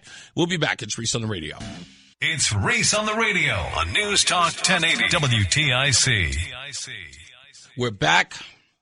Brad is in the building. We'll get to him in due course. We're going to spend an hour with him talking to everything that's going on in northern Nigeria and all of that genocide. And I don't know. It's really, really a harrowing story, as you all have covered in the news, and we've talked about a little bit here. But I brought in an expert, somebody who's there. How often are you there, Brad? I'm there about half the year at least. Was it about half the year? Yeah. Really? Yeah, about half the year. Wow, so much to get into, but I promise we're gonna there's a lot. There's so much to get into, and of course, so many ways that people can help and play a role in that. I promise we will get to all of that. We're gonna spend so much time on it, so I'm so thankful that you could be here in such short notice because we just had church Sunday. I'm glad to be here. My pleasure. But we'll get Brad here in a second. Anyway, I want to read a couple of comments here. About that, to say that's why I went from being an independent to a Republican. Lori Maz says, she goes, FYI, I don't know about the rest of the state, but in my town, unaffiliated voters cannot work the polls. Really? You have to explain that to me, Joseph. I don't know why that would be. Maybe there's an understanding I don't have here with that one. Lori also brought up the SAVE Act is necessary. Bridgeport is the home of voter fraud. SEIU buses showed up with voters in Bridgeport sending out unrequested absentee ballots. Lots of opportunities for corruption. I knew that was going to be the fact from the get-go. I was trying to explain to people that, how many times in your life when you receive the mail and you get mail from somebody who's never lived in your home, but it's got your address on it. Like, how many times have you, it's like, you don't want voting to end up in the hands of the only business that's involved in government that's supposed to turn a profit, but still loses $1 billion every year. These are the people I do not want in charge of voting. And mail-in was I knew it was going to be a debacle from the get-go. So that's where we are with that. Coming up on news on traffic, weather, and then news. So stand by. We've got Brad here. We'll talk to him. We're not going to take any phone calls until after I am done. So if there's any question that you have, you'll have to do it in the chat room. How do you do that? Go to ReeseOnTheRadio.com. You can go to YouTube or you can go to X if you have a question to give Brad about what's going on in Nigeria or how you can help. We will get to him. Get to that question in due course, so stand by for that and much, much more. And also, if you want to watch my interview with Brad, you can also do that by going to ReeseOnTheRadio.com. That's REESE on the radio.com during the program. So stand by for that. I think that's about it. Brad, did you come by yourself? I did. You didn't? Was that? Nope. Was I that don't you? have an entourage. You don't have an entourage? Well, the young lady who was with you, I thought that was. Oh, that was my wife. Shit, that is your wife. That is my wife. Okay, can I just tell you something real quick before we go to break? No, well, your daughter. That's not what I was going to say. What I was going to say was that she is very efficient. She almost, her demeanor was almost like she was your assistant. I couldn't tell if she was your wife or not. She often plays that role. Oh, does she? Okay, Yes. cool. She plays it well because I could. Does. You guys seem like you work together, but I didn't know that it was, working together. Yeah. So yeah, Long time. That's okay. So I thought you would bring your wife. I'm just wondering. Anyway, let's take our first check of weather and traffic. Mark Christopher is here. He's in the BPS Lawyers Traffic Center. It's Reese on the radio. And don't say we didn't warn you on News Talk 1080 WTIC. Oh man! Oh, if you only knew just the conversations we're having in the background. Oh man, Brad Brandon is here. We're going to talk to him in a few minutes. In fact, I might as well just put you on camera here because I got you, so everybody can see you. We're just talking about D.C. because I lived in Northern Virginia, worked for D.C. I worked back and forth in D.C. and Hyattsville. Is it Maryland? Yeah, Maryland. I worked going straight through. Sorry, microphone's off. Yeah. Working straight through that town, and it's funny because you were just saying it's like what did you call it? It's 15 square miles surrounded by reality. Yeah, that's what Washington D.C. is. And the longer you spend inside of that, the more you lose touch with reality. And it's you were just talking about how you can go a block away from the Capitol and then see a homeless person. Imagine my naivete as a 12-year-old thinking I'm going to Emerald City in a bus from Queens. Like I know poverty. Yeah. I'm thinking that we're going to Washington, D.C. I get to see Emerald City. We couldn't have been 2 blocks away and it was a homeless Jamaican. Right, and I go, absolutely. where the hell am I and why is he here? I'm like, that guy's in my neighborhood. What's he doing in Emerald City? And that's what I learned, like D.C. Wow. I mean, I'm sure it's much different now. I mean, Donald Trump is bragging about how all the crime has gone down in there, but from what you and I know, having been there. It's changed, but I was just there a couple of weeks ago, and right across the street from my hotel, which was a block from the Capitol, there's a homeless camp right across the street. Damn. So it hasn't changed that much, but it's changed. I'm hoping that it gets a little better. But we're not here to talk about that. We got plenty of stuff to talk about. We got traffic and weather coming up in a minute, but we're going to talk about everything that's going on with Nigeria, in northern Nigeria, things that you have seen firsthand. Yep. And I wanted this audience to hear from you a firsthand account of what we're hearing on places like CNN or Fox News or even right here on WTIC. And I appreciate you coming in to sort of let us know. Yeah, thanks for having me. What's going on there. And, of course, we'll talk a little bit about your history because you're in the news. You're a writer and all that good stuff. So stand by for that. Brad Brandon is here, writer for Daily Wire, Washington Times, the Christian Post, the Nanook Gazette, and everything else. Everything else, just about. Everything else is here. Let's get a check of weather and traffic. Mark Christopher, he's in the BPS Lawyers Traffic Center. Hey, Mark. It's Reese on the radio on News Talk 1080 WTIC. All right, we are back and we are here. Brad Brandon, you have the most alliterative name that I get confused by. I know. I apologize for that. You've been a writer. Well, you're a writer at the Washington Times, the Daily Wire, and, of course, the Christian Post. Yeah, New York Post. New York Post, that's right. Everything in between. And how long have you been a writer? Well, I've been doing this for about 3 years. Real? Only? Yeah. Oh, wow. Yeah. I haven't been a writer that long. Not a published writer, anyway. Well, nonetheless, I mean, you're writing in some very well-known publications. They picked me up. I guess they like what I do. Yeah, why not, right? Godspeed. So you have been involved in, of course, everything that's been happening in Nigeria, Christian, just slaughter. We're right in the thick of it all. Yeah, and this hasn't happened overnight. Mm-mm. This is a process that has been going on for a considerable amount of time that has never really gotten the attention of the international press or even here in the States. Nope. Not until the last 8 months. Yeah, last 8 months because it has been a fever pitch, if you will, of slaughter. Yep. How long has this been going on, and how long have you been covering it? It's been going on for about 15 years, and we've been working in Nigeria for about 10 of that. Okay. The whole time the genocide's been happening, the targeted persecution of Christians in northern Nigeria has been going on.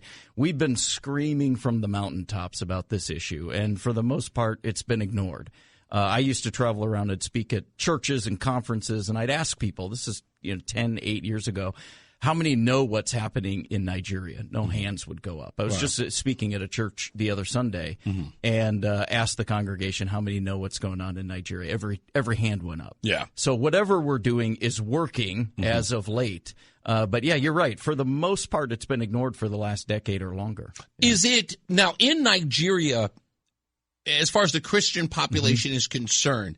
Has a lot of it grown, and this is only for me that I'm asking, has this grown through mission work or has Nigeria always been part of it, a large Christian group? I mean, some of the first missionaries go back to, I would say, 250 years. Wow. When the Dutch and England sent missionaries there. They work their way from the shore up. So they reach the Yoruba and Igbo tribes that are closer to the shore. So most of the Yoruba and Igbo tribes are Christianized today, or Christian. Beyond that, when you get into northern Nigeria, they sort of gave up on northern Nigeria. We could discuss the issues why, but they ran into some opposition among the Fulani and Hausa people there. They weren't Muslims at that time. Okay.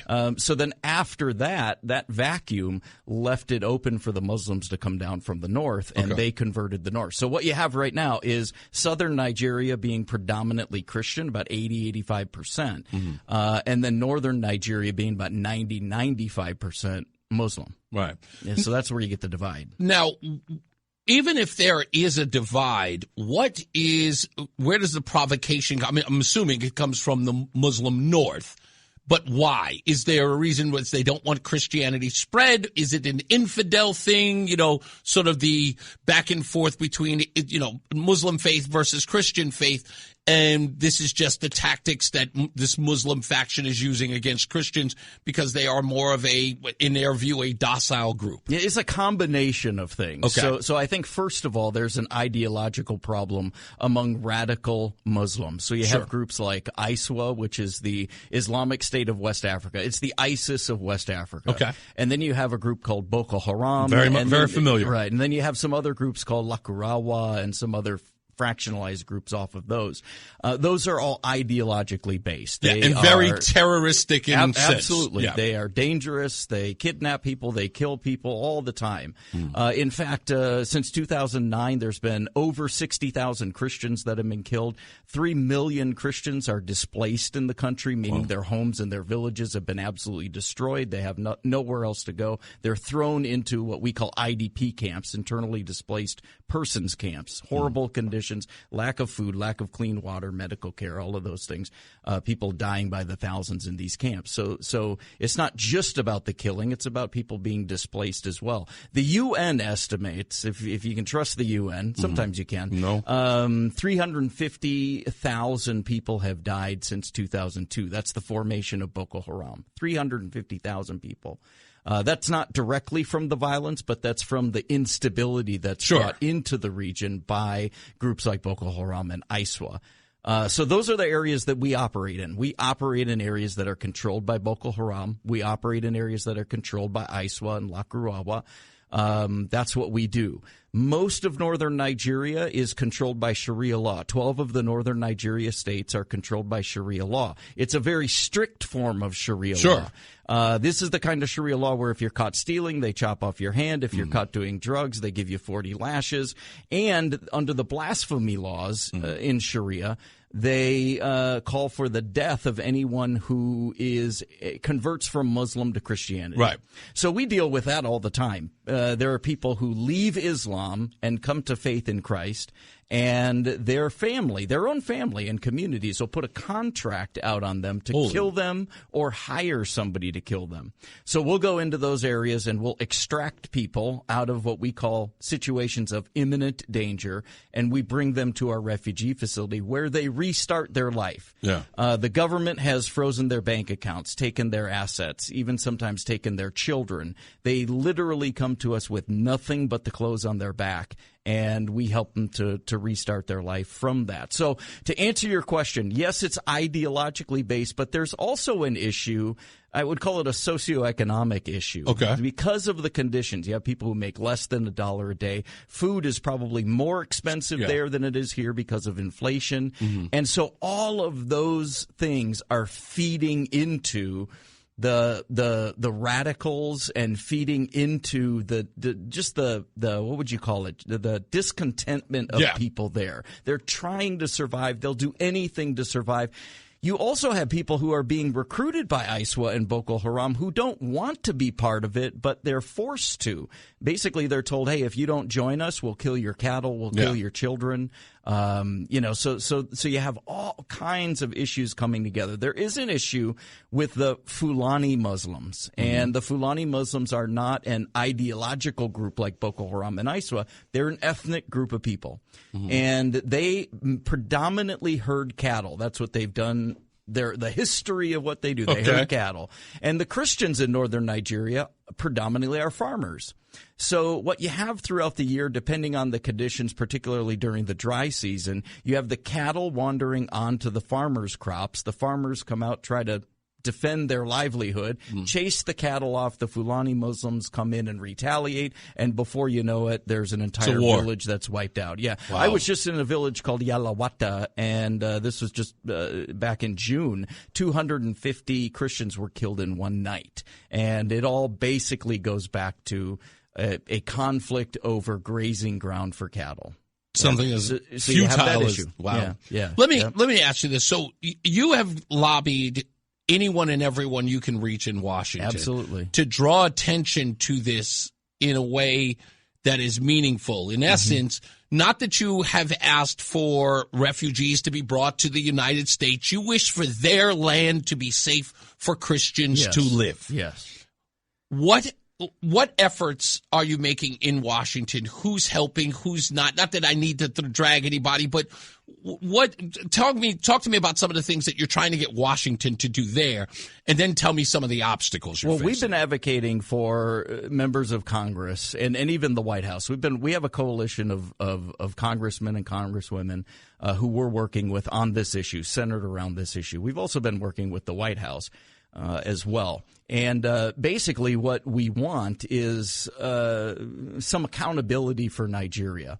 So in order for us to do any kind of business or to have any kind of relationship with Nigeria, this issue has to be addressed. Of course. And up until now, the Nigerian government has denied that there's any kind of genocide or persecution going on at all. In fact, the foreign minister outright said this is an illusion, it's a hoax. Well, I can tell you from personal experience, I've stood at the graves, I've buried friends in mass graves. It's not an illusion and it's not a hoax.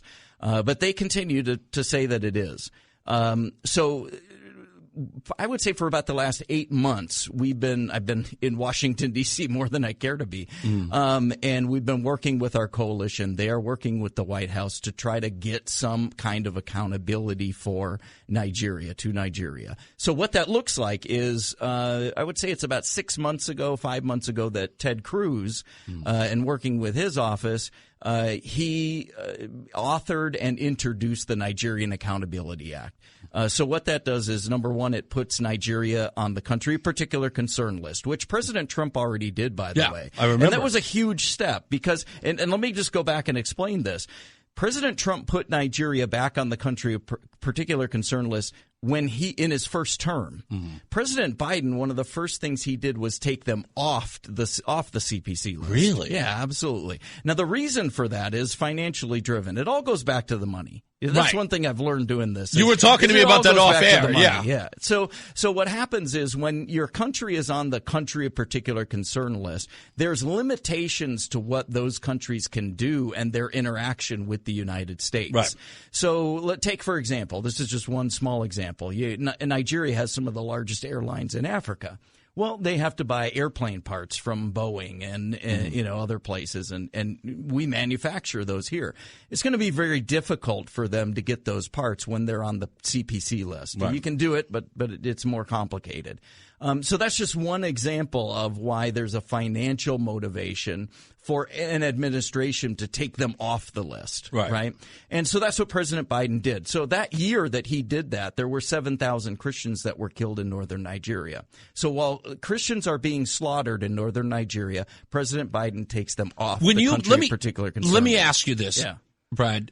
So when something like that happens, I'm assuming you guys are in Nigeria, knowing in your heart of hearts that people are going to get slaughtered because of that action. Absolutely. Yeah. What is that like when you know that, when you hear that frustrating. happens? It's absolutely frustrating because you have people who are making decisions that have never been to northern Nigeria, have never seen what's going on, don't know what's happening, and they're making decisions, and you see the lives that it's costing. You see it in front of your eyes. And so it is very frustrating from that perspective. It must have been, knowing that Donald Trump had placed them on this list. So one of the first things President Trump did was put them back on the country of particular concern list. Yeah. And then about that time, Ted Cruz introduced his Nigerian Accountability Act, which imposes sanctions on the Nigerian government and also Nigerian governors and local leaders who promote Sharia law. And that's key to really stabilizing the region. So we've been working to help to make sure that gets passed. Right now, I think it's sitting in a judiciary committee, so we're working there. I was just testifying at some hearings just a couple weeks ago in Washington, D.C. I spoke at the Capitol Hill Club there. So we've been working to make sure that this happens. Now, we've also consulted State Department and Department of War because we've written a stabilization strategy for northern Nigeria. And part of that strategy was to use kinetic action to minimize or weaken the radical groups that are causing a lot of the violence. So like I mentioned, Lakurawa and ISWA and Boko Haram. Can you lay that out for me? What would that look like? That's what happened on Christmas Day. Christmas Day, when you had 17 airstrikes that strategically hit Lakurawa strongholds in northwest Nigeria, Sokoto region. So that's what that looks like. Now, my position is, and our strategy calls for the continuation of kinetic action in northern Nigeria against the radical groups. Now, we're not calling for kinetic action against the Fulani Muslims, although they are violent and there are some that are radicalized. But we have to let them know that there are consequences for it. We do. Yeah. We do. And that's exactly what happened on Christmas Day, was we sent a message saying there are consequences if you're going to continue doing this. But I think the more important message that it sent was to the Christians of Nigeria, because they now know that the United States is in their corner. For the first time. This has been going on for 15 years, and for the first time, this administration made a decision that said, we're with you. We're standing in solidarity with you. We're in your corner. And that has emboldened the Christians in northern Nigeria like you wouldn't believe. Let me ask you this before we go to break. This is not a hard thing for the United States to do, right? This isn't... there's so many people who are always pushing back, like, we're not the police of the world, as it were. If you could, in a minute, what would you say to that as far as when it comes to Nigeria? We can't sit idly by while watching people be massacred. I think it's the same thing that I mentioned before. We are the most powerful nation in the world. There is no other country that can do something about the slaughter of tens of thousands of Christians that's happened, and even every year. Last year was 8,000.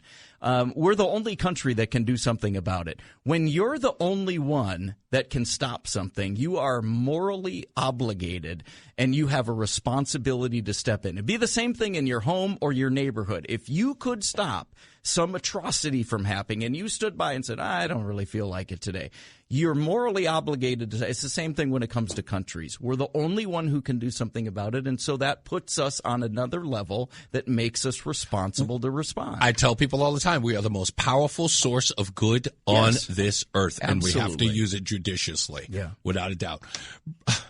Brad Brandon is here. He is live. Stand by. We've got more news and more views with him to talk about. And, of course, if you've got any questions, do it in the chat room. I'll see if I can get it to him. Let's get another check of traffic and weather. Mark Christopher's in the BPS Lawyers Traffic Center. The NAACP calls him, whoa, I don't think I'm allowed to read this. It's Reese on the radio. Let's just say some people are not fans. On News Talk 1080 WTIC. Brad Brandon is here. I don't know if you heard that promo. It says the NAACP calls him, whoa, I don't think I can read that. They're not fans. They're not fans. We've tried to communicate with them. They're just not fans. They don't respond. No, they don't respond. Surprise. It's my own deal. It's me. I just grew up as very, very damaged as a child. I'm taking it out on them. I might steal that line from you, by the way. So, Brad, you again. This is something that has been important to you. Again, you've been involved since 10 years. Yeah. I think it's only appropriate that we sort of get an origin story from you about this. Was this something, as a Christian, you heard about and wanted to get involved? How exactly did your involvement begin? I didn't know much about it, and I hope I don't freak any of your listeners out, but God told me to go. That's really how it started. My audience would understand that. Okay. And I was pastoring a church here in Connecticut, and happy, everything great. And all of a sudden, I got a directive from God that I needed to go to northern Nigeria. He literally purchased a one-way ticket to Abuja, Nigeria, which is the capital city in the north. I'll make the story short because I don't want to bore anybody, but I ended up landing there and saying, okay, God, here I am. And through turn of events, I ended up in a Fulani Muslim village, and that's how we started. Nobody goes to Fulani Muslim villages. But I went into a Fulani Muslim village because I felt God leading me into that village. And 10 years later, I'm really good friends with the chief of that village. We build schools in Fulani Muslim communities. That's something else I should mention, too, is that more proof that some of this is socioeconomic in nature. Yeah. Wherever we build a school, we have over 4,000 students in our school system, Muslim students. And wherever we build a school, the violence drops by about 60 to 70%. Really? Yeah, we open up doors of opportunity that they would never they would never have otherwise. Let's put it that way. Literacy rates among Fulani children are less than 1%. They can't even read and write their own language, Hausa, let alone English, which is the national language of Nigeria. I speak Hausa. And so we teach them not only to read and write their own language, we teach them to read and write English. That's like having a college education in northern Nigeria. Is that, the term interloper only comes to mind because these African nations see Americans, doesn't matter white, black, or anything, it's just Americans as interlopers, people who are coming in to rabble-rouse, in many cases, bring Christianity into our region, which is also sort of where some of the unrest comes in. They are invading our space. Are you met with that? I've never felt that there. Okay. Even among Muslims, I don't feel that. And we don't make any, we don't hide the fact that we're Christians and we're doing what we're doing because we're Christians. We use our ministries there as platforms. Ultimately, we want to introduce people to Jesus Christ. Yeah. We want them to know the Savior, Jesus Christ. But that's not how we start off. Real quick, I look at it like this. The Bible talks about, as Christians, we produce something Scripture calls the fruit of the Spirit. The reason why it's called fruit in Scripture is because fruit is the reproductive organ of a plant. It's how that plant reproduces. So you cut open an apple, there's apple seeds inside. And so we're called as Christians to produce that fruit and that reproductive organ. So the more fruit that we produce in our lives, the more, hopefully, we plant the seeds of faith in people around us. When you are in these Muslim regions and developing schools, I think it's only as you were talking about that, I'm saying to myself, do you introduce Christianity in those schools? No, or do not you in the schools. Okay, so you respect their religious. Yeah. What we do is try to build relationships with people. Okay, people don't care what you know till they know that you care. Okay. So number one thing is we want to build relationships with the communities, with the people. We never try to proselytize their children. Okay. That would create a many huge people, problem. I would imagine, yeah. right. Yeah. So that's kind of what I was going into. Like, is that where some of the friction is coming from? Because you're walking in as Christians, and with Muslims, they're a little protective of their own religion, and they see you as someone who's coming in to proselytize. We have phenomenal relationships with thousands of Fulani Muslim communities throughout northern Nigeria. Okay. We've never felt any pushback. We've never even felt unwelcome. Like I said, I embed myself in their communities for a good part of the year. Yeah. I speak their language, which blows them away when a white guy walks into their village and he's speaking Hausa. Yeah. And so it's a form of respect, by the way. Oh, it absolutely It's a form is. of respect to learn their language and to speak. You know, I wish we could get some people here to understand that. Yeah, I mean, just saying. I agree with you. That is such a great point. Is that you go to their country, no matter what it is, like you don't walk in there. You are wealthier than and more educated than any one of them, but still you are not above learning the language of the people there, showing it respect. Studying Hausa so I could speak to them. Yeah, in their own language. It's just amazing. I wish people would kind of recognize that, like the importance of understanding the origin language of the country you go to. Yes. Anyway, go ahead. Sorry. Yeah. So that's the work that we do. We build those relationships with those communities. And like I said, I've never felt unwelcome. There's been times when I felt in danger. Really? Of course. I mean, we're in areas that are controlled by radical Islamic terrorist groups. Okay, that's another question I wanted to ask in the last break. So you've seen or buried a lot of people here, friends of yours who have been killed. How do you not, is there a respect? Do they know not to touch you because you're American? That would create more heat or a problem for them? Is that the reason why people like you or your ministry does not get touched? I think there may be some of that. Okay. I think mostly it's because we have such great relationships with Fulani Muslims that they know not to touch us because we're friends with this tribe or this group. Okay. One of my great friends, who's one of the first chiefs I ever came in contact with, El Hadji Gambo, 10 years ago. He's a very powerful chief in northern Nigeria. And we're good friends that anybody knows that if they mess with me, they're going to mess with him. So I think God has created these relationships and these environments in which I'm able to operate, I say safely, but in relative safety. Yeah. But you also have conflicts between different Fulani communities, so they're not going to care about that relationship. And there's I know right now I have it was reported anyway that I have 3 contracts out in my life. Most of that's from Boko Haram. They don't care. Yeah, contract. And I should clarify, contracts not to kill me. The good news is not to kill me, but to kidnap me. So I guess they're only going to kidnap me. Okay.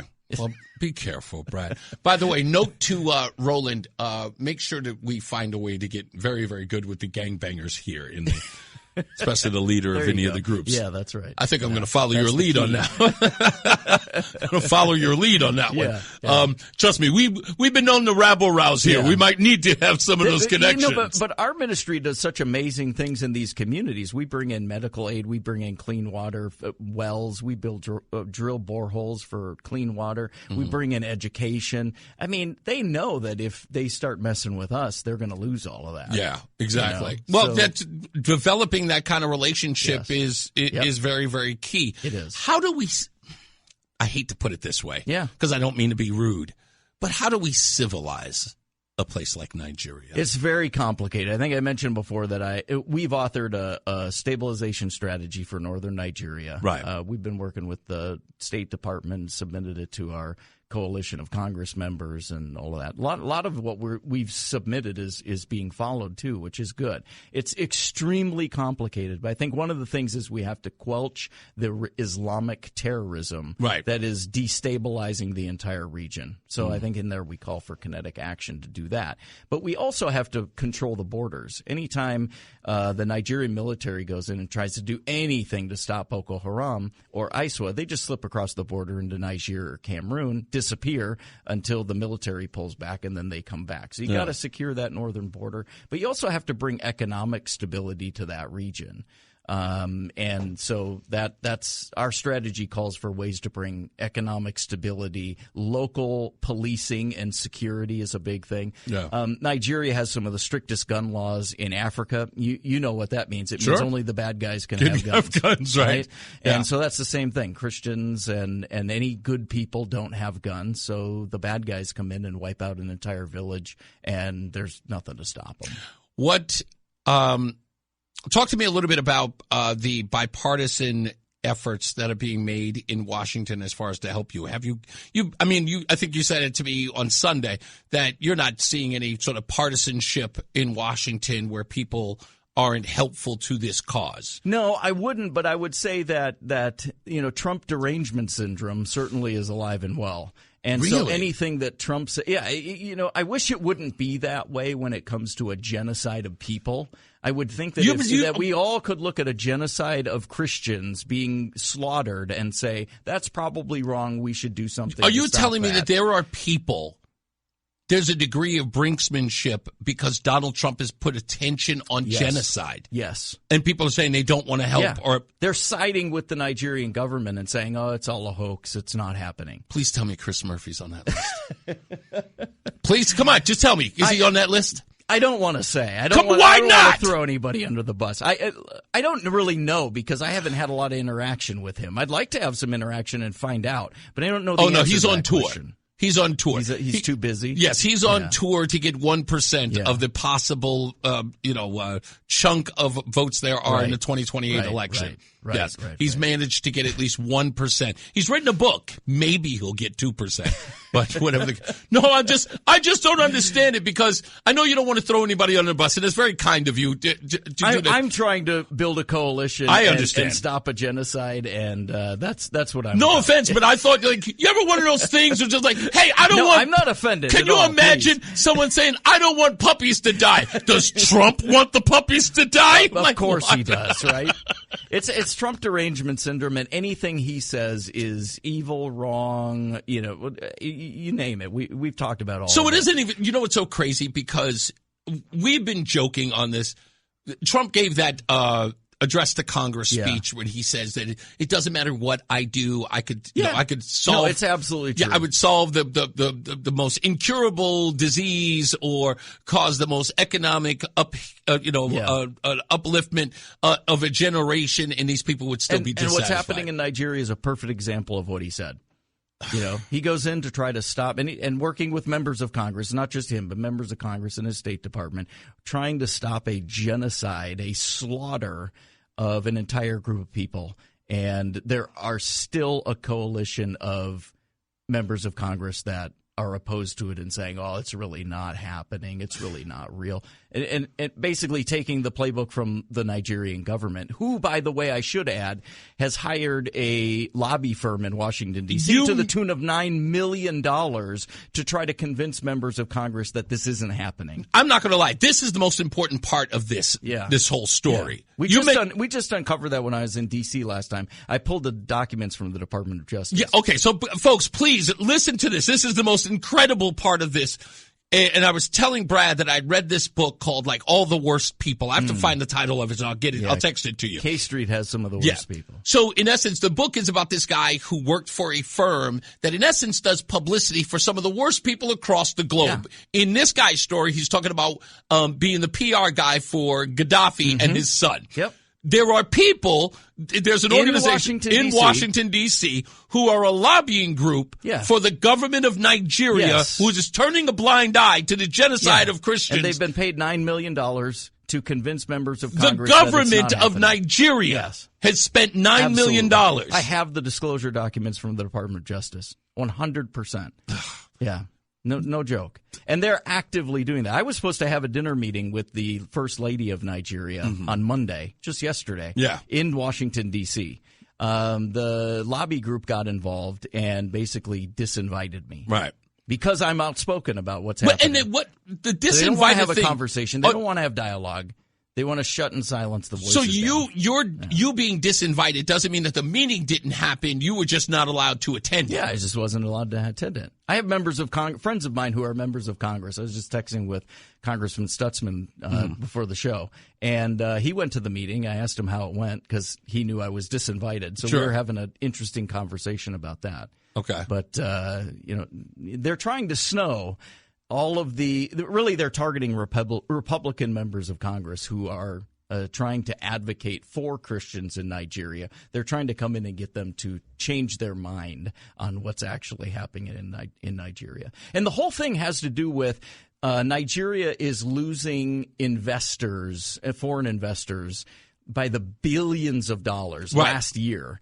They lost, I think it was 84% of their increase of foreign investors, meaning that they lost 84% of the increase. But it's just mining, isn't it? No, it's not. It's oil. Oh, okay. It's a lot of other things that Nigeria does and has. But we're talking billions, hundreds of billions of dollars at stake. So foreign investors are leaving Nigeria. Because they don't want to be a part of Because they don't want to be a part of the instability. They don't want to be a part of the bad image now that Nigeria has. No longer is it the Nigerian prince who's trying to take your money from you. Now it's an entire genocide of a group of people. So they have that tarnished image now, and foreign investors are fleeing. So the reason why they paid $9 million to the lobby firm was to clean up their image so that they can get the foreign investors Instead back. of just cleaning up their Instead image. of just cleaning up their own country and using that $9 million to help the people in their own country who need it. And they continue to not even lift a finger to do anything to stop the genocide in northern Nigeria. Yeah. It's a convoluted mess. It is. Yeah. And now I've made a few enemies in Washington, D.C. with the DCI group because they don't like me now. And Senator Tommy Tuberville told me, he said, well, if you don't make a few enemies in Washington, then you're not doing anything. So I guess we're doing something. Yeah. Brad Brandon, thank you so much. AcrossNigeria.org. Yeah. AcrossNigeria.org. Check it out. Find out a way that you can help. Follow Brad. Brad, please. I know you're traveling all over the place, but I've got your cell phone number. Please, can you come back? I'll absolutely come back. Whenever you want me to come back, I'd be glad to. Without a doubt. Please. I had a good time. We had a good time on and off the air. This was great. It's Reese on the radio. Everybody loves this show, man. I'm teasing. Thank you so much, Brad. I appreciate you, man. Thank you. We will have Brad back. Thank you, guys. We'll take a break. Mark Christopher, he is in the BPS Lawyers Traffic Center. Hey, Mark. The hour that packs a punch. It's Reese on the radio on WTIC News Talk 1080. Ha! You didn't. I knew you didn't know I left. I knew you didn't know I left. I was running back all the way over there because I had to grab a printout, and I was trying to get it before I got back here. I was going to do music news, but I got all this stuff, and I'm out of breath. So they did something to me here at the office. Let me just tell you some inside baseball stuff. So, and I want to thank Brad Brandon for being here. Thank you, big guy. And we'll have Brad back as more news develops in Nigeria. Anyway, so this computer here to my right used to take all of my stuff and print it right out in the newsroom. So I could just go around the corner, take me 30 seconds. I can grab it. But they rewired something. And there's a different network, and they brought in new computers and some other stuff. So they tried to get this printer to go right back to the newsroom, and it's not there. So instead, they put it all the way in the kitchen. Now, where's the printer in the kitchen is about a football field away. So I've got to go all the way down, at least, 50 yards, 60 yards at best. So I got to go all the way down there, around the corner, 2 corners, to get it, and then I got to come all the way back. And so I went out during the news break. John Silver's on it. I got to pass John Silver where he's doing the news. And I come back, and John Silver's not in the newsroom anymore. And I go, I thought I was going to be back before your news. He's like, yeah, fat chance. So I got to run in here. No sooner than I open the door, he's playing the rejoiner, and here I am. So I wasn't even ready for the break. But, like I said, I'm always here. Someone sent me a text message. Todd O sent me a text message about Lamont. I'll talk about that in a minute. I talked about it briefly. We were talking about how to beat Lamont this coming election. But I had the story, so I will bring that up as well. We'll talk about that, and plus we'll wrap it up with some phone calls at 860-522-WTIC, 860-522-9842. And Mark Christopher, he's back. He's in the BPS Lawyers Traffic Center. Hey, Mark. It's Reese on the radio on News Talk 1080 WTIC. All right, we're back. I'll read the story about this $200 giveaway by Lamont tomorrow. Just so much other stuff that we have to get into. But thank you for the heads up for those of you who gave it. There's so much stuff that we have to get into here. And again, I want to thank Brandon for coming in. John Beckman says, God bless Brad for doing God's work. Sure enough. Carmela said, just heard on the news that teachers union is asking for their addresses to be protected, but many of them across the country are just fine with doxing others. She writes. Very true. Yeah, Steve is an interesting cat. He writes, Islam is stupid and insane. Christianity is stupid and insane. Until humans realize there is no God, we're doomed. Now, Steve, I know you're always here because you like the show, or you hate like it, but I know you're always here. But if I can for a second, I'd like to address your point of view here. Islam is stupid and insane. Christianity is stupid and insane. And then you go on to tell the rest of us what we need to do, or we're doomed. Says you why? Like, what makes you the arbiter of what we should do and how we should live our lives? What makes you the wise, omnipotent one? I like guys like you. I've met you for years. You're always telling humans how to behave. You're so much more knowledgeable than the rest of us. Telling others that their religions are stupid, and until they do the thing that you think is wise for them, we're all doomed. And I'd like to ask you one simple question. How you doing? Is your life serene?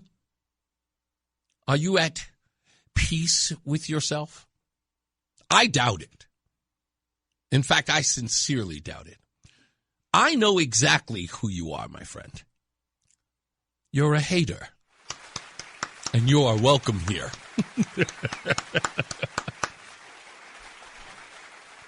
I love a good hater. I love a good hater. Especially one who thinks that he knows better than everybody else. If you only listen to me, if you only do what I tell you, your life's going to suck. And then you meet said person. He's driving a Dodge Dart. With fuzzy dice in the mirror. The car makes horrible noises when you put it in reverse. He's the one who knows. He is all-seeing, all-knowing. You guys, you need to follow my lead so we can all live in tranquility. Why does your car smell like that? I don't know. How can you be doomed if there is no God? Who dooms me? Great question, Craig. Great question. I just love it. I just love the hate. I just love it. Because he sounds miserable. And I know that, listen to me, and I'm telling you, my wife loves to say this to me. If you smelt it, you dealt it. I know what miserable sounds like. That sounds like me. Steve, I recognize you like you were my twin. Like I were looking in the mirror, Boy, I used to be you. I used to tell people all the time that, like, Reese, why are you so angry? I said, there's a war going on outside, son. ain't nobody safe. So I come out the door with a flamethrower because life is there to shoot at me. And if he doesn't get this shot off, I'm burning it down. That was my attitude regularly, not just on nights and weekends. I was that guy 24. Listen to me. You want proof? You want proof? Let me give you proof. John Beckman is in the chat room. John Beckman has known me for years. John Beckman has watched the evolution of Reese on the radio. He will tell you. He used to do a podcast with me over on the left coast. He heard me every day. He knows I'm a hater. He knows that I'm a hater to my core. I used to come in like literally my whole attitude was guns blazing. I suffered no fools. And I was vicious, mean, and spiteful. He'll tell you. He will tell you. Larry says, some people will pack the snowball, but they won't throw it. That's very true. That's very true. John Beckman says that his grandma had a Chevy Nova. That's not, listen to me, I don't know about you, but I grew up liking the Chevy Nova. The Dodge Dart, that's a different thing. Roland, have you ever seen a Gremlin? You ever seen a Gremlin? The car, yeah. You have? Have you ever driven it? You need to drive it. Just once. Just once. You have to understand that driving a Gremlin is what I would call the personification of at risk. Vulnerable. That car is the most vulnerable. In fact, it rivals how vulnerable you would feel in a smart car. Have you ever driven in one of those? Never driven in one of those? I've driven in one of those before. The smart car? Oh, man. I felt like I was riding on a two-person bike. What did they make that thing? I thought it was made of absolute plastic, that little car. I couldn't believe that I was fitting in it. It's so small. I call it Optimus Prime's pinky toe. That's what I would call it. Yes, Michael B. Yes, both of us were on that show. Both of us were. I was a hateful person on that show. And everybody knew it, too. Mean-spirited. So, Steve, I just want to tell you that, you're always welcome here. This is a place where you belong. It's made for you. This place is made for you. And I've made it special for you. Hold on, I'm getting some. Steve is Al Bundy. That's what Tato says. That Steve is Al Bundy. Yeah, you know what? You're probably right. That's exactly. And I think that a lot of people really resonate with, can really identify with Al Bundy. He was one of my favorite characters growing up. I think he's the personification of a beaten man. That's what he was. Dave, what's going on? Hey, Reese, how are you? Pretty good. I won't take much time on affordable housing.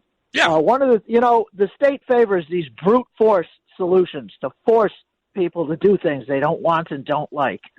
And you get the academic class that invents terms like underutilized for land that's got forests or there's no building on it, farmland, that kind of thing. Yeah. Because there's not a condo on it yet or low-income housing. Right. And the other we talked about, and you thought it was funny, overhoused. Yes. Was a term, for the empty nest old couples yes. with 3 or 4 bedrooms. It's a great line. They don't want to move.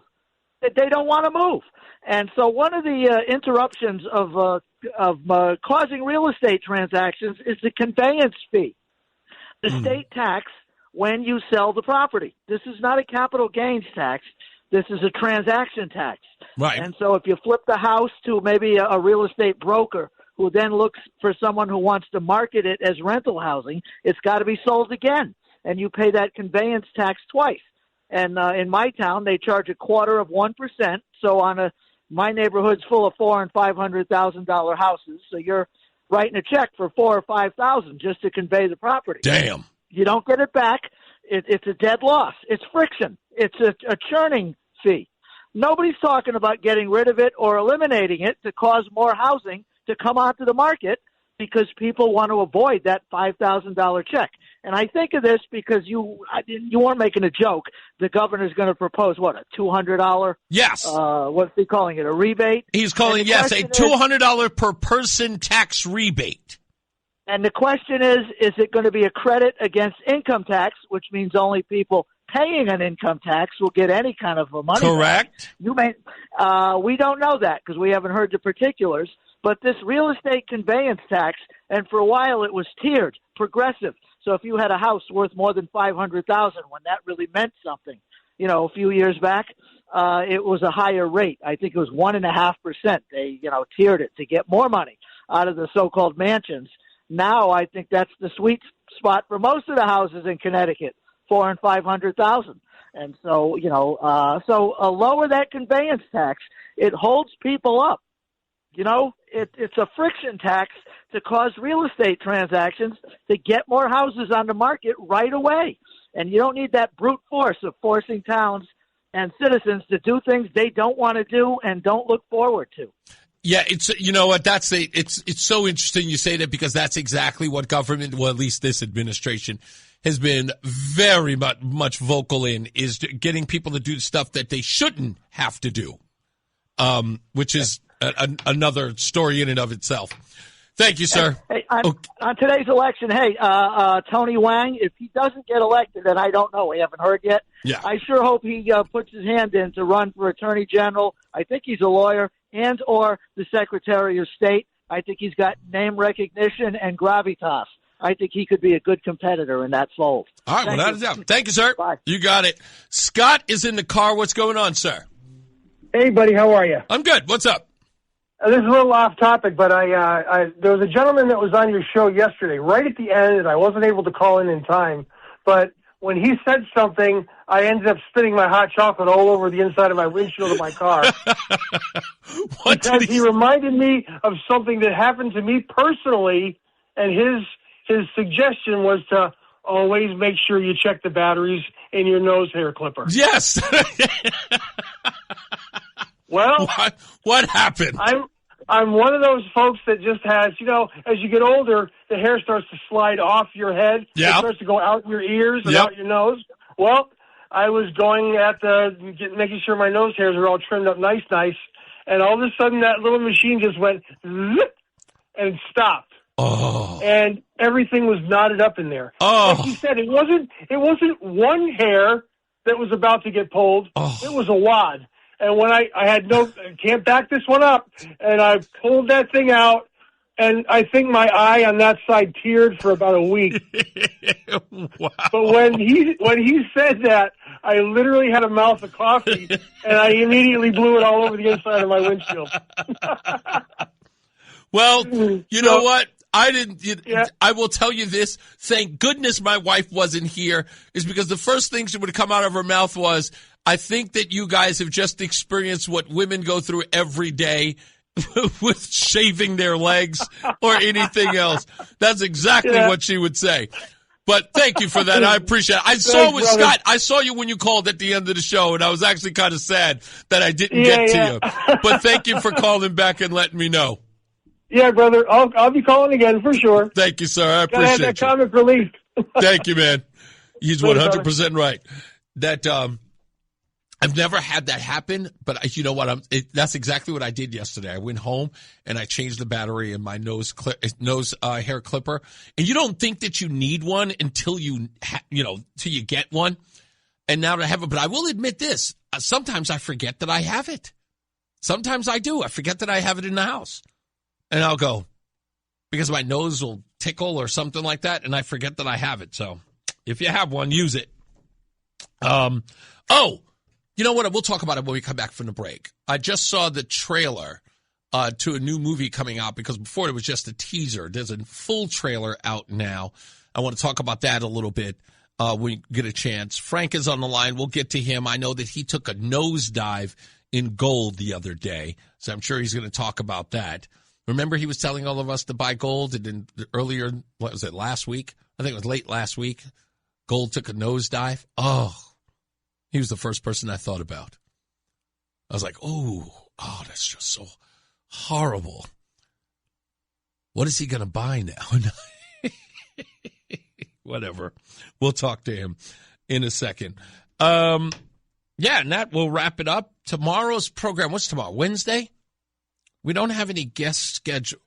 Yes, hump day. We don't have anybody scheduled for tomorrow. I do want to get Betsy on the line because she did not officially come on the air and say that she was going to do the debate. She only said that through a phone call to you. We want her on the air, so get her people on the phone. Betsy, you can call me up and just let me know that you will commit because we want audio, audio confirmation that you're going to commit to it. We are working on it. This is not a pipe dream anymore, folks. Just so you know, this is not a pipe dream. I've talked to my boss. I've talked to Morgan Cunningham. I've talked to Brian Shackman. Everybody is on board.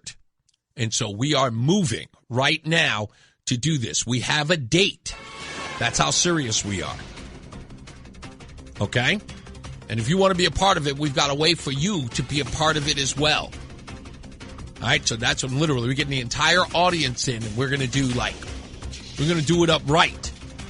So I hope you guys are excited for that. Let's get another check of traffic and weather. Our good friend Mark Christopher, he's in the BPS Lawyers Traffic Center. Hey, sir. The Odyssey app lets you jump back to the moments you missed from WTIC News Talk 1080. Download the free Odyssey app, search WTIC News Talk 1080, and tap earlier today to get started.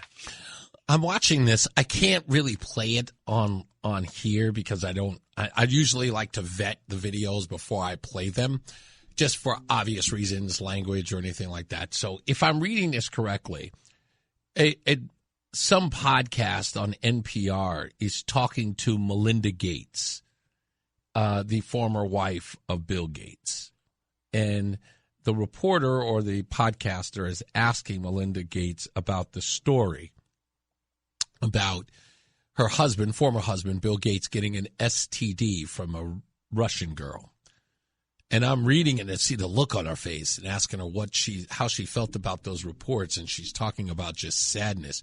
But the look on her face is just so, awful. I feel so bad. Like, to have to be asked about that is like, ugh. It's just, I don't know. It's just messed up. Anyway, so the trailer came out today for the new Michael Jackson movie. And I think the movie's just simply called Michael. And I was looking at the trailer, and two things came to my mind. And that was, who is going to be watching this movie? And two, who's going to walk out of this movie going, I didn't learn anything new? And the only reason why I say that is because Michael Jackson's life was lived in front of us, not behind the scenes, not in any real meaningful way. I feel like everything we are going to see in this movie, it is not going to be anything, with maybe the exception of Joe Jackson, his father's abuse, mental and physical. Maybe we won't see that. Like, that'll be something that we see for the first time. There's this one scene in the trailer where they're having a family meeting and Joe is, obviously conducting. He's holding court with all the boys, telling them what we're going to do. And Michael goes something along the lines of, I don't know what to think. And Joe looks at him and he says, boy, I just told you what to think. It's such a cold line. But I watched that, I just looked at it, it was like, what an a-hole to say that to someone, much less your son. But, I get it. Joe was strict. In essence, if we really think about it, Joe was brilliant. But if he told him, it's like, if there's anyone who's structuring all of this, it's me. But to just see that scene where you hear the father say to his son, think, boy, I just told you what to think. Just cold. Just cold. And I have no idea why I'm finding it funny, but it's a cold-hearted thing to say.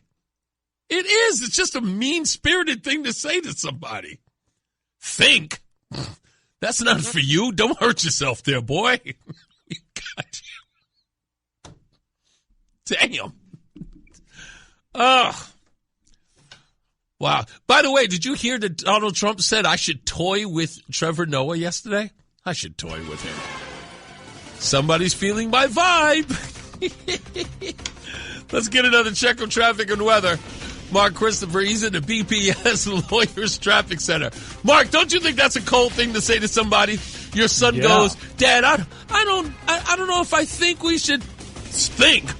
Boy, I already think. I'm thinking for you. Sometimes you have to, though, with these young guys. He was a child, yes. With all respect due to Michael, he was a child at the time, and his father was forging his career. Right. And I'm like, Joe may not have been the most, let's just say, delicate individual in the world. Now, who is Joe now? Fill me in the name. Okay, so Joe is the boy's father. Okay. Joe Jackson is their father. Oh, you're talking about the Jackson 5. I got you now. Jackson 5. They got a special coming out. No, it's a new movie called Michael. Yeah. It's coming out, in April? I think it's coming out in April. So, so it showed the life of Michael Jackson. Yeah. But they showed this scene with Joe Jackson. Of course, they paint him like this bad guy. Right. And Joe's like, Michael's going, I don't think so, Dad. And Joe is like, think. Boy, I told you what to think. And it's just cold. Joe is tough from what I've heard. So, yeah, that'll be interesting to see that movie. I know a bunch of boys in Hartford right now who could have done with a Joe. You know what I mean? Who would have needed a Joe in their life. Yeah, straighten them, going to get them on the straight and narrow. Absolutely. A lot of these young guys don't have that father figure in their life, unfortunately. Yeah, they're trying to paint Joe like Ike Turner. Right, exactly. What's up, everybody? You know who it is. You know who it is. You know who it is. It's Reese on the radio. Frederick Douglass of the 21st century. It's WTIC News Talk 1080. I saw that Melinda Gates clip. I just watched it. Damn. Your boy, Bill Gates, did his wife dirty. He did her dirty. And if I may say so myself, let me just do this. I'll take your phone calls in a second. But imagine you're being asked that, hey, there's a report out that says that your husband got an STD from a Russian girl and then had you taking the medication so that when he was at home sleeping with you, you wouldn't get the STD. That's how cold this dude is. Now, when somebody asked you that, and the representative of Bill Gates says that story is false, even though it's in the Epstein files, which somebody now is in the chat room going, how come you ain't talking about him? Good. Sit back. You ask Bill Gates' former wife about that, Melinda. And here's how the exchange goes. Listen closely to her answer. The emails in the files suggest that Bill Gates had additional affairs and that he tried to get medication to treat a sexually transmitted infection and that he was going to give you the medicine without you knowing. His representative has said all of this is false. It is not on you to have to respond to the details of that alleged behavior, but I wonder what your dominant emotion is when you read these news articles with these details. Sad. Just unbelievable sadness. Unbelievable sadness, right? And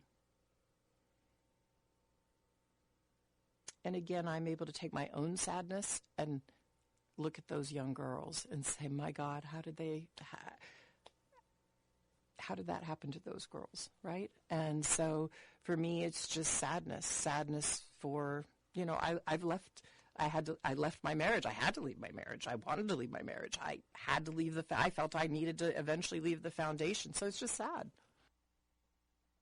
Now, I got to be honest. You got to ask that simple question. Roland, you heard that for the first time. His representative said that none of that is true. His wife, responding to that, says, I had to leave my marriage. I'm thinking about those poor girls and what they went through. Does it sound like that woman is saying that those allegations are true? That sound like that to you? Sound like it to me. That's what I heard. That's what I heard. By the way, what's his name? Alphonse? Alphonse, I think that's his name. Yeah, Alphonse. Yeah, it's an interesting name. Alphonse, are you Italian? That's the only person I ever know with that name. But anyway, he says, why aren't you talking about Trump and the Epstein files? I know that it's not in the talking points you got from the Republicans. Who's the Republican, Alphonse? Which Republican? Or the Republicans, the shadowy figure who hands me my talking points. How do they send it? Is it in an email or by carrier pigeon? Or does some secret spy come in and we do a secret handshake where they hand me the microfilm?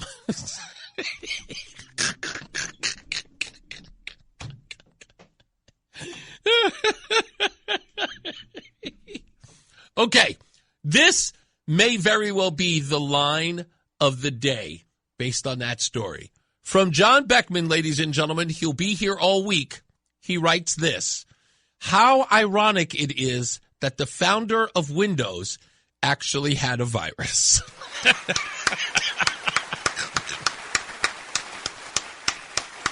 As I said, John Beckman, he'll be here all week. Tip your waitresses.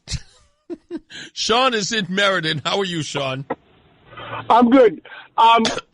You're always entertaining. You're hilarious. Even when you're sick, you're hilarious. Thank you, sir. It's like we're gonna just cut through this, and if I get through, I get through. If I don't, I don't. It's kind of nice to have normal around. Thank you, sir. But two questions I have. Well, one's a statement, and then the other one's a question. Mm-hmm. The statement is, I just called Senator Blumenthal, okay, and asked his office about if he had any comment in reference to the waste, fraud, and abuse that's been discovered. And here in Connecticut, I presume. Are you talking about Washington? Yeah, correct. No, okay. no, here in Connecticut. Right. And well, what happened under Biden, and then how it made its way to Connecticut, and what we're paying. And he goes, to my knowledge, there's been no fraud and abuse. I says, are you serious? His office said that? Yes. and I says, are you serious? He goes, yes. I says, dude, I am 66 years old, and I wasn't born on yesterday. How do you not know about the fraud and abuse in the Democratic Party? They live in a bubble, man. Connecticut. They live in a bubble. And he said, I've only been here for 2 weeks. I said, so you're telling me in 2 weeks you've never had a staff meeting? Was it? Did you should have? You know what he said? When he said, I've only been here 2 weeks, you should have said, you mean you were born 2 weeks ago? Okay, now I'm trying not to be mean. Okay, and I can get there real quick. So I'm trying to break that habit. I totally get it. I appreciate you. All right, one other question I have is, have you heard anything about the two labs that were found, one in Vegas and one in California, that had all the viruses? Just saw the story an hour ago. In fact, when Brad was here, I was going through Twitter, and I just saw that. It was under a James O'Keefe piece, and I did see that, and I saved it, and I'm going to watch it tonight. All right, yeah, check that out, because I would like some more information on that. Because when I saw that, I'm like, okay, the two places, it's in California, yep, and it's in Vegas. In Vegas, that's right. And I'm like, you got to be joking me. And they went in with hazmat suits, and they found vials, and they had it on video on Fox Business. Mm-hmm. They have it on. They've taken out vials of COVID and new COVIDs and all this stuff. And the people they arrested were Chinese nationals. Oh, yeah, absolutely. This is not the first time, by the way. Not the first time that they found Chinese nationals in some sort of makeshift lab inside of a double wide out in the desert. Actually, these were in, like, affluent communities. Uh-huh. But didn't they also have stuff in Michigan where they caught people trying to smuggle in viruses? That's correct. In a college? Yep. Actually, the University of Michigan. Yeah, no, you're 100% right. They did. Thank you, Sean. So, I'm going to check on it. I'm homework on that. I am. I'm going to do it. I'm going to do it tonight. Thank you, boss. All right, thank you, sir. You got it. Let's get our good friend Frankie Boy. Hello, Paisan. What's going on, sir? Boy, I felt bad Saturday night. That was what happened Friday night was brutal. So you watched this gold just plummet. Yeah, I tell you. It wasn't even a lot. It wasn't even like it corrected within, what was it, like an hour? I mean, you could have taken a shower and come back and couldn't believe what happened. I couldn't believe I was watching the screen. What did everybody do? Did it sell while I was gone? It was crazy because I was saying to myself, now, tell the truth, Frank. Yeah. How much money did you lose? I didn't lose anything because I didn't sell. Okay, you didn't sell. Okay, good. And I told everybody over the weekend, I was telling them all it was crazy, but from the phone calls of people, just don't panic. By late Monday afternoon, it'll clear out, and Tuesday will be a big day. And we had a big day. We went up over $300 today. You can't panic. You cannot panic in life. No, of course not. Not in that market, and not in any market. No. Hey, Roland, what was the thing that the guy called and said? Okay, so when was the last time that gold paid dividends, Frank? Gold doesn't pay dividends. Let me tell you what gold really is. Okay. Gold is an insurance policy against the government printing and devaluing currency. And since August 15th, 1971, the U.S. dollar's lost 90% of its value against gold. That's why when you go to the supermarket with a $100 bill, you can't buy anything. It has no purchasing power. It doesn't. And let me give you another thing I found out today. Even with that big sell-off, since 2000, gold has outperformed the S&P 500 with the dividends included. It's been the best investment for 25 years. But I told people to buy today, and here's my prediction. By the end of the year, gold will be at 6,000 higher. 6,000 higher. That's why it's 4,900 now. It will be 6,000 higher. But that's not why I'm calling. I want to tell you one thing. Yeah. How could somebody break into an 84-year-old woman's house, assault her while she was sleeping, kidnap her, and now there's a ransom note, I heard. Yes, TMZ is reporting. He's talking, of course, about Savannah Guthrie of NBC News' the Today Show's mom, who has since gone missing. TMZ is reporting that they received a ransom note for her return. Why they would send it to TMZ, I have no clue. They want crypto, I heard, too. Do they want crypto? I mean, what is she? Isn't she an 80-something-year-old woman? Oh, my God. Can't you think of somebody better to kidnap? I mean, she could die while you're You know what? I'm telling you. You know what I was thinking earlier today? And it's sad, and I don't say this jokingly about, Savannah Guthrie. I don't know her or her family or anything like that. She's no colleague of mine. But you know what was running through my mind? Because it seems like such a random kidnapping to take this woman in the way in which they did. But I was saying to myself, wouldn't we all kind of lose it a little if we found out that Savannah Guthrie's mom back in the 1950s was a double agent for like Russia? Like, it would be astonishing if we were to find out that she had lived a double life in secrecy, and the reason why she was kidnapped was because truly she was a double agent for the government at some time. It's not like the woman didn't have a life at some time.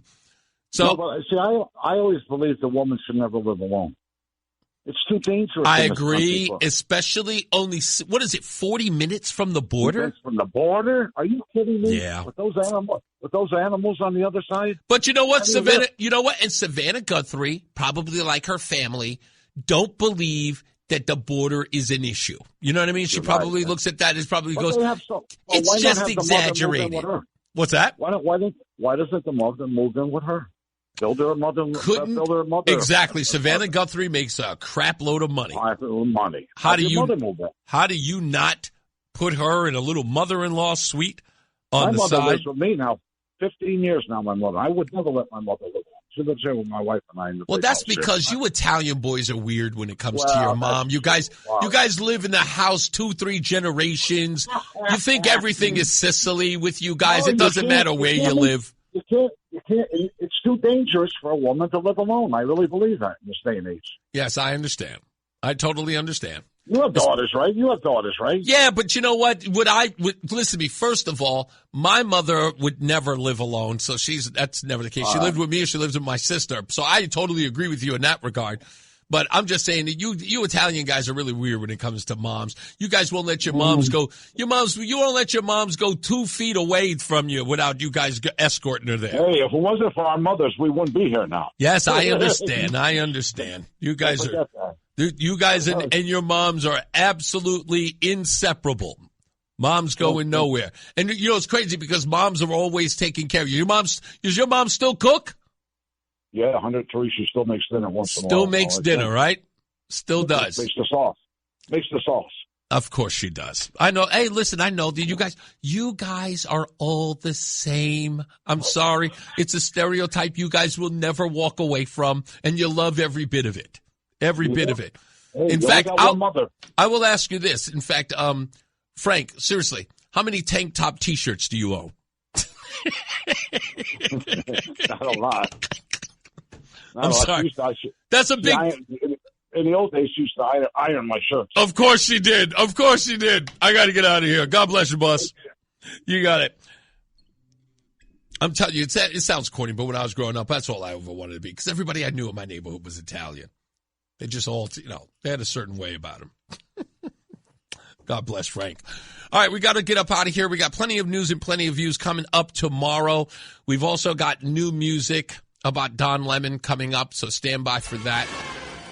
You don't want to miss that new song.